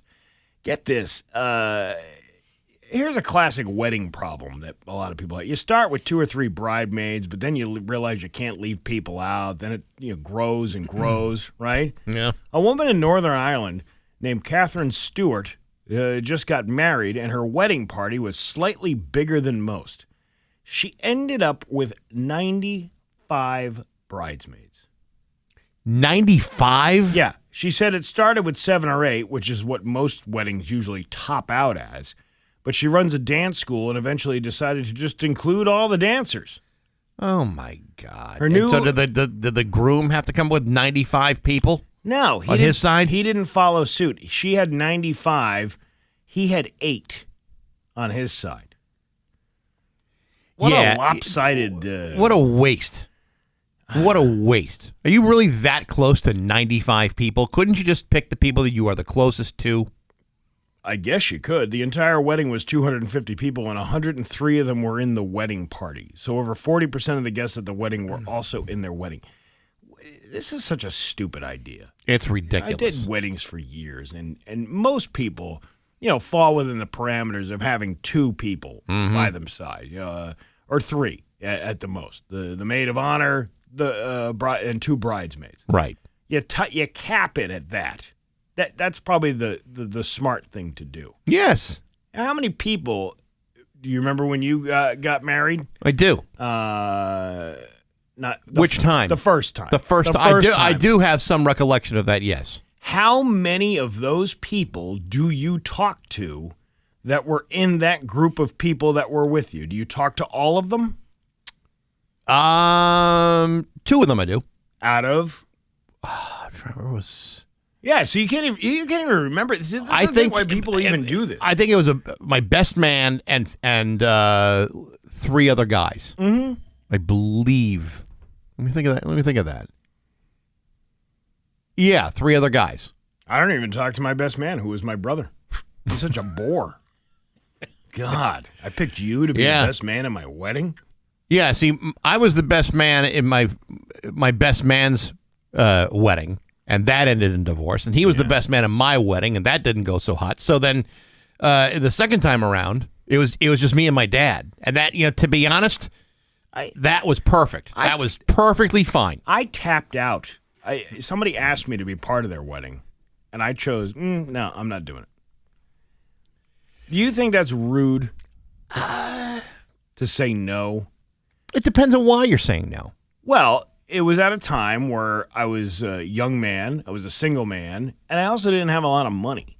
And that really was the driving force behind, because he was a little elaborate with what they wanted to do as far as the bachelor party went and all this. It was like a trip. It was like this whole thing. And I'm like, it was going to cost me like $1,500, and this was, you're talking 25 years ago. So when I was best man at my best friend's wedding, I had no money. I mean, I was tipping the scales at $15,000 a year. Yeah, that's a keg party in somebody's apartment. That's a bachelor party, right? He was getting married in Washington, and the woman he was marrying was from that area, and they were living there at the time. But actually, no, they weren't.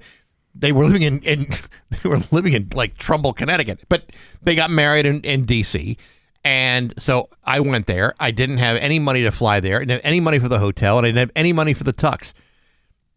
But they took care of it for me because I was like too broke and I didn't want to say no. But I would have been within my right to say no because it would have been impossible. All right, so somebody took care of it for you, but there's no shame in saying I can't do this. This is ridiculous. I think if you can't afford it or whatever, then that happens. The expectation that people have on other people to do that, when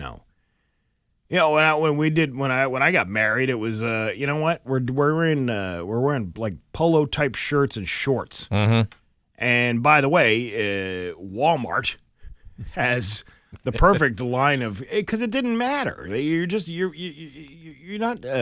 And I think my wife found all the dresses for the bridesmaid. We bought them all because they were on sale at TJ Maxx. It was so much easier to do it that way. When I think of what some people do for their weddings and the kind of money that not only are they want to spend in their own wedding, but the kind of money that they require the people in the wedding party to spend to be a part of their wedding. Yeah, to me, that's like that. It's a little overbearing. It's too much. Like destination weddings on paper seem like a really good idea, but it's not financially feasible for most people to go all the way across the world for your wedding. Like I got a chance to go to like a wedding years ago. Someone was going to get married in the Bahamas, and I said I can't. Yeah, I can't do that, dude, and I didn't go. This lady on the Route 10 Tire listener said, I had 5 bridesmaids, and they are all still very close to me. My husband still talks to 3 out of 5 of his, 2 of them which are my brothers, which helps. What's going on over there? What is that? Yeah, that must have been a forced thing. That sounds like I want my brothers to be in your wedding party. I don't care about your actual friends. Yeah, and you know what? He probably only had 3 people that he knew to be part of that thing, and she's like, "Well, you can use 2 of my brothers." Besides, I want to know the shenanigans going on at the bachelor party. That's what I want to know. Exactly. Yeah, that's that's setting a precedent, isn't it? Really is. God, you're in for a lifetime of help, pal. Yeah, she's all happy about it. Oh yeah, I wouldn't want to be that guy. No. Yeah. He's still hearing about it. She's got you controlled like a marionette, just pulling the strings all day long. What was before the 2 brothers were involved? We were going to have a lesbian dildo stripper show. We wound up going to a Hooters on a Friday afternoon. No, we went to a Chuck E. Cheese. Or a Chili's. We went to Chili's. Your Pioneer Valley forecast. Your Pioneer Valley forecast today is going to be mostly sunny with a high of 73. Tomorrow, cloudy with a high of 75. It is 53 in downtown Springfield. I'm Steve Nagle, and that's the news on Rock 102. Oh, yeah.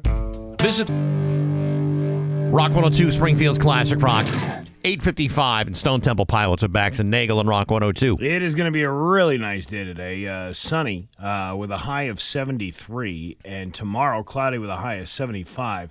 It is 57 right now in downtown Springfield. This week on Baxi's Musical Podcast, my guest is Barry Andrews, one of music's most unusual and interesting characters. He is in the band Shriekback and has been since the early 80s. They got a brand new record out called Monument. It's amazing, but this is also a guy who's played with Iggy Pop and Brian Eno and Robert Fripp from King Crimson, and also started off with the band XTC. Great interview. Check that out on Apple Podcasts, SoundCloud, Spotify, the Rock 102 YouTube channel, rock102.com, and on the Rock 102 app. It's all brought to you by Metro Chrysler, Dodge, Jeep, and Ram at Chicopee and Rock 102 Springfield's Classic Rock. You know, I'm doing a lot better today, but the pollen that's been around, dude, it's bad. Crap. It's bad. Asthma and Allergy Foundation has ranked the top 100 cities in America based on how much coughing, sneezing, and wheezing they can cause. And the worst city for allergies is... Survey said! Wichita, Kansas. Well, thankfully, none of us have any plans to go to Wichita, Kansas. Well, and they're saying the 10 best cities for... So the 10 challenging places are like Wichita, New Orleans, Oklahoma City. But the 10 best cities for allergies are Boston. What are you talking about? There's pollen flying everywhere. Well, I mean, do you have as much pollen on a city that's coastal? As opposed to here where we are in this part of the state? Yeah, because, right, I mean, we're so... I mean, we're basically a city in the forest. Mm-hmm. You know what I mean? Yeah, you know, Boston, it's got the ocean, it's got the ocean breezes, it's all blowing into... Worcester. You know, I got out of the car the other day, and I have this lilac bush in my backyard. Yeah. The whole yard smelled like lilacs. That's nice. I was like, I smell like a Febreze bottle. Or that's lavender, actually. I think, yeah. The Febreze. But it smelled like a cleaner. Or a natural smelling cleaner right in your backyard. But that's the kind of thing, as good as it smells, it causes a lot of problems. Oh, I know it my does. throat was closing up. You know, and then like you got it's like the trees did a bukkake party on your car. Like, yeah, you go out there and the whole thing's covered in like the sheen of tree junk. Your metaphor is well taken, and I want to thank you for that because now I'm not going to be able to get that visual out of my head for days. Like a tree bukkake party? Yes. What's wrong with that? There's nothing wrong with that. Yeah. At all. At all. I was... it's like the Green Goblin's here. Let's go. I was filling up my gas tank yesterday because I was going to go out to visit my mom and my sister for Mother's Day. And I thought, because they'd ask you, would you like a car wash? And I thought, well, a car wash would be great because my truck is covered with that thin film of pollen. I thought, well, I mean, Yeah, it's called tree... whiz. Yeah. Well, I thought for a second, well, it would really be great because, when you're driving, all that pollen's like blowing through the air system of the car. And it sucks. But then I realized there's a line of 45 people waiting to get into that car wash before me. So guess what I chose not to do? Get a car wash. Yeah. So now you got caked on. It's caked on pollen now. Oh, yeah. Absolutely. It looks like if you took like a powdered donut. Yeah. But replaced it with like yellow powder. That's what it looks like. Yeah, it's disgusting. It's gross. It's awful. And I would like to go to a car wash, but everybody else is in my way. Well, there's Golden Nozzle right up the street. Yeah, you tried. But it gets busy there too. You got to go like right after the show. You know what you should do? You should leave early today. It's a nice day. You leave early. You got time, or go to one of them freestanding ones. There's one over on Allen and Cooley Street. Yeah, I could do that it yourself. too. I could do that. Yeah. Wash yourself. I usually take a shower while I'm in there. I mean, listen, if I'm going to spend at least $6 and quarters to get a car wash, I can do that in like 3 minutes. What about me? I might as well, pressure wash the undercarriage if you know what I'm talking about. Hey, listen, I get it. I get it. Yeah. You want that rust inhibitor down there? A little hazmat situation going on the undercarriage. You got to scrape that off. I'm pretty sure you've had a brushless wash many times. Oh yeah, that's like it's like being in a cave. There's stalactites and stalagmites and all that stuff going on. You want the best or you want the works? Yeah, I'll take the works. Yeah. So maybe a Grundle wash might be a good idea. It's 9:00 on Rock 102. Rock 102, Springfield's Classic Rock. It's 9:10, and Loverboy with Bax and Nagle on Rock 102. Sunny, beautiful day today. High of 73 tomorrow. Cloudy with a high of 75. It is 53 right now in downtown Springfield. Are you ready for some fun facts, Bax? Of course. Sometimes it's good, sometimes it's bad, sometimes it hits you in the nads. The backs of life. backs of life. The backs of life. We're not all. All right, what do we got today? All right, number one. Number one. The modern version of Sudoku was created in 1979 by Howard Garnes and originally called Number Place. Japan made it famous decades later. So an American invented it and Japan made it popular, which is pretty classic, just like sex toys and octopus pornography. I got a buddy. Is that why they call that James Bond film Octopussy? Yeah, it might be. Yeah. That might be what happened there. Number two. Number two. Only two number one overall NFL draft picks in the last 20 years have won a Super Bowl. Matthew Stafford and Eric Fisher. So being the first pick is basically like being the hottest girl at a dive bar. You still end up crying in the bathroom next to a guy named Chad who peaked in high school. How come we all know that guy? Everybody knows Chad. Number three. Number three. About 2% of people have a gene that makes their armpits smell, even without deodorant. And yet somehow every gym locker room smells like Satan's gooch after leg day. Even Satan doesn't forget leg day. Number four. Number four. The first speeding ticket was in 1899 when a guy in Manhattan was busted for going 12 miles per hour in an 8-mile-per-hour zone. These days, going double that gets you free Karen t-shirts made in a Facebook basement.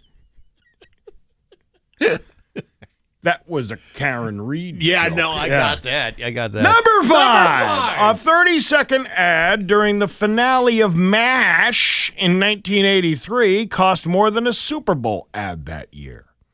That's because MASH made people cry for free, unlike the Patriots, who charge season ticket holders to watch a breakdown in real time. And there's your fun facts for a Monday. Sometimes it's good, sometimes it's bad, sometimes it hits you in the nads. The backs of life. The backs of life. We're not all. Bax and Nagle on Rock 102. GG Inks, screen printing and embroidery. They print the shirt on your back. Heck, they make the Rock 102 shirts that we wear and give out to you at events. Find them online at gginks.com.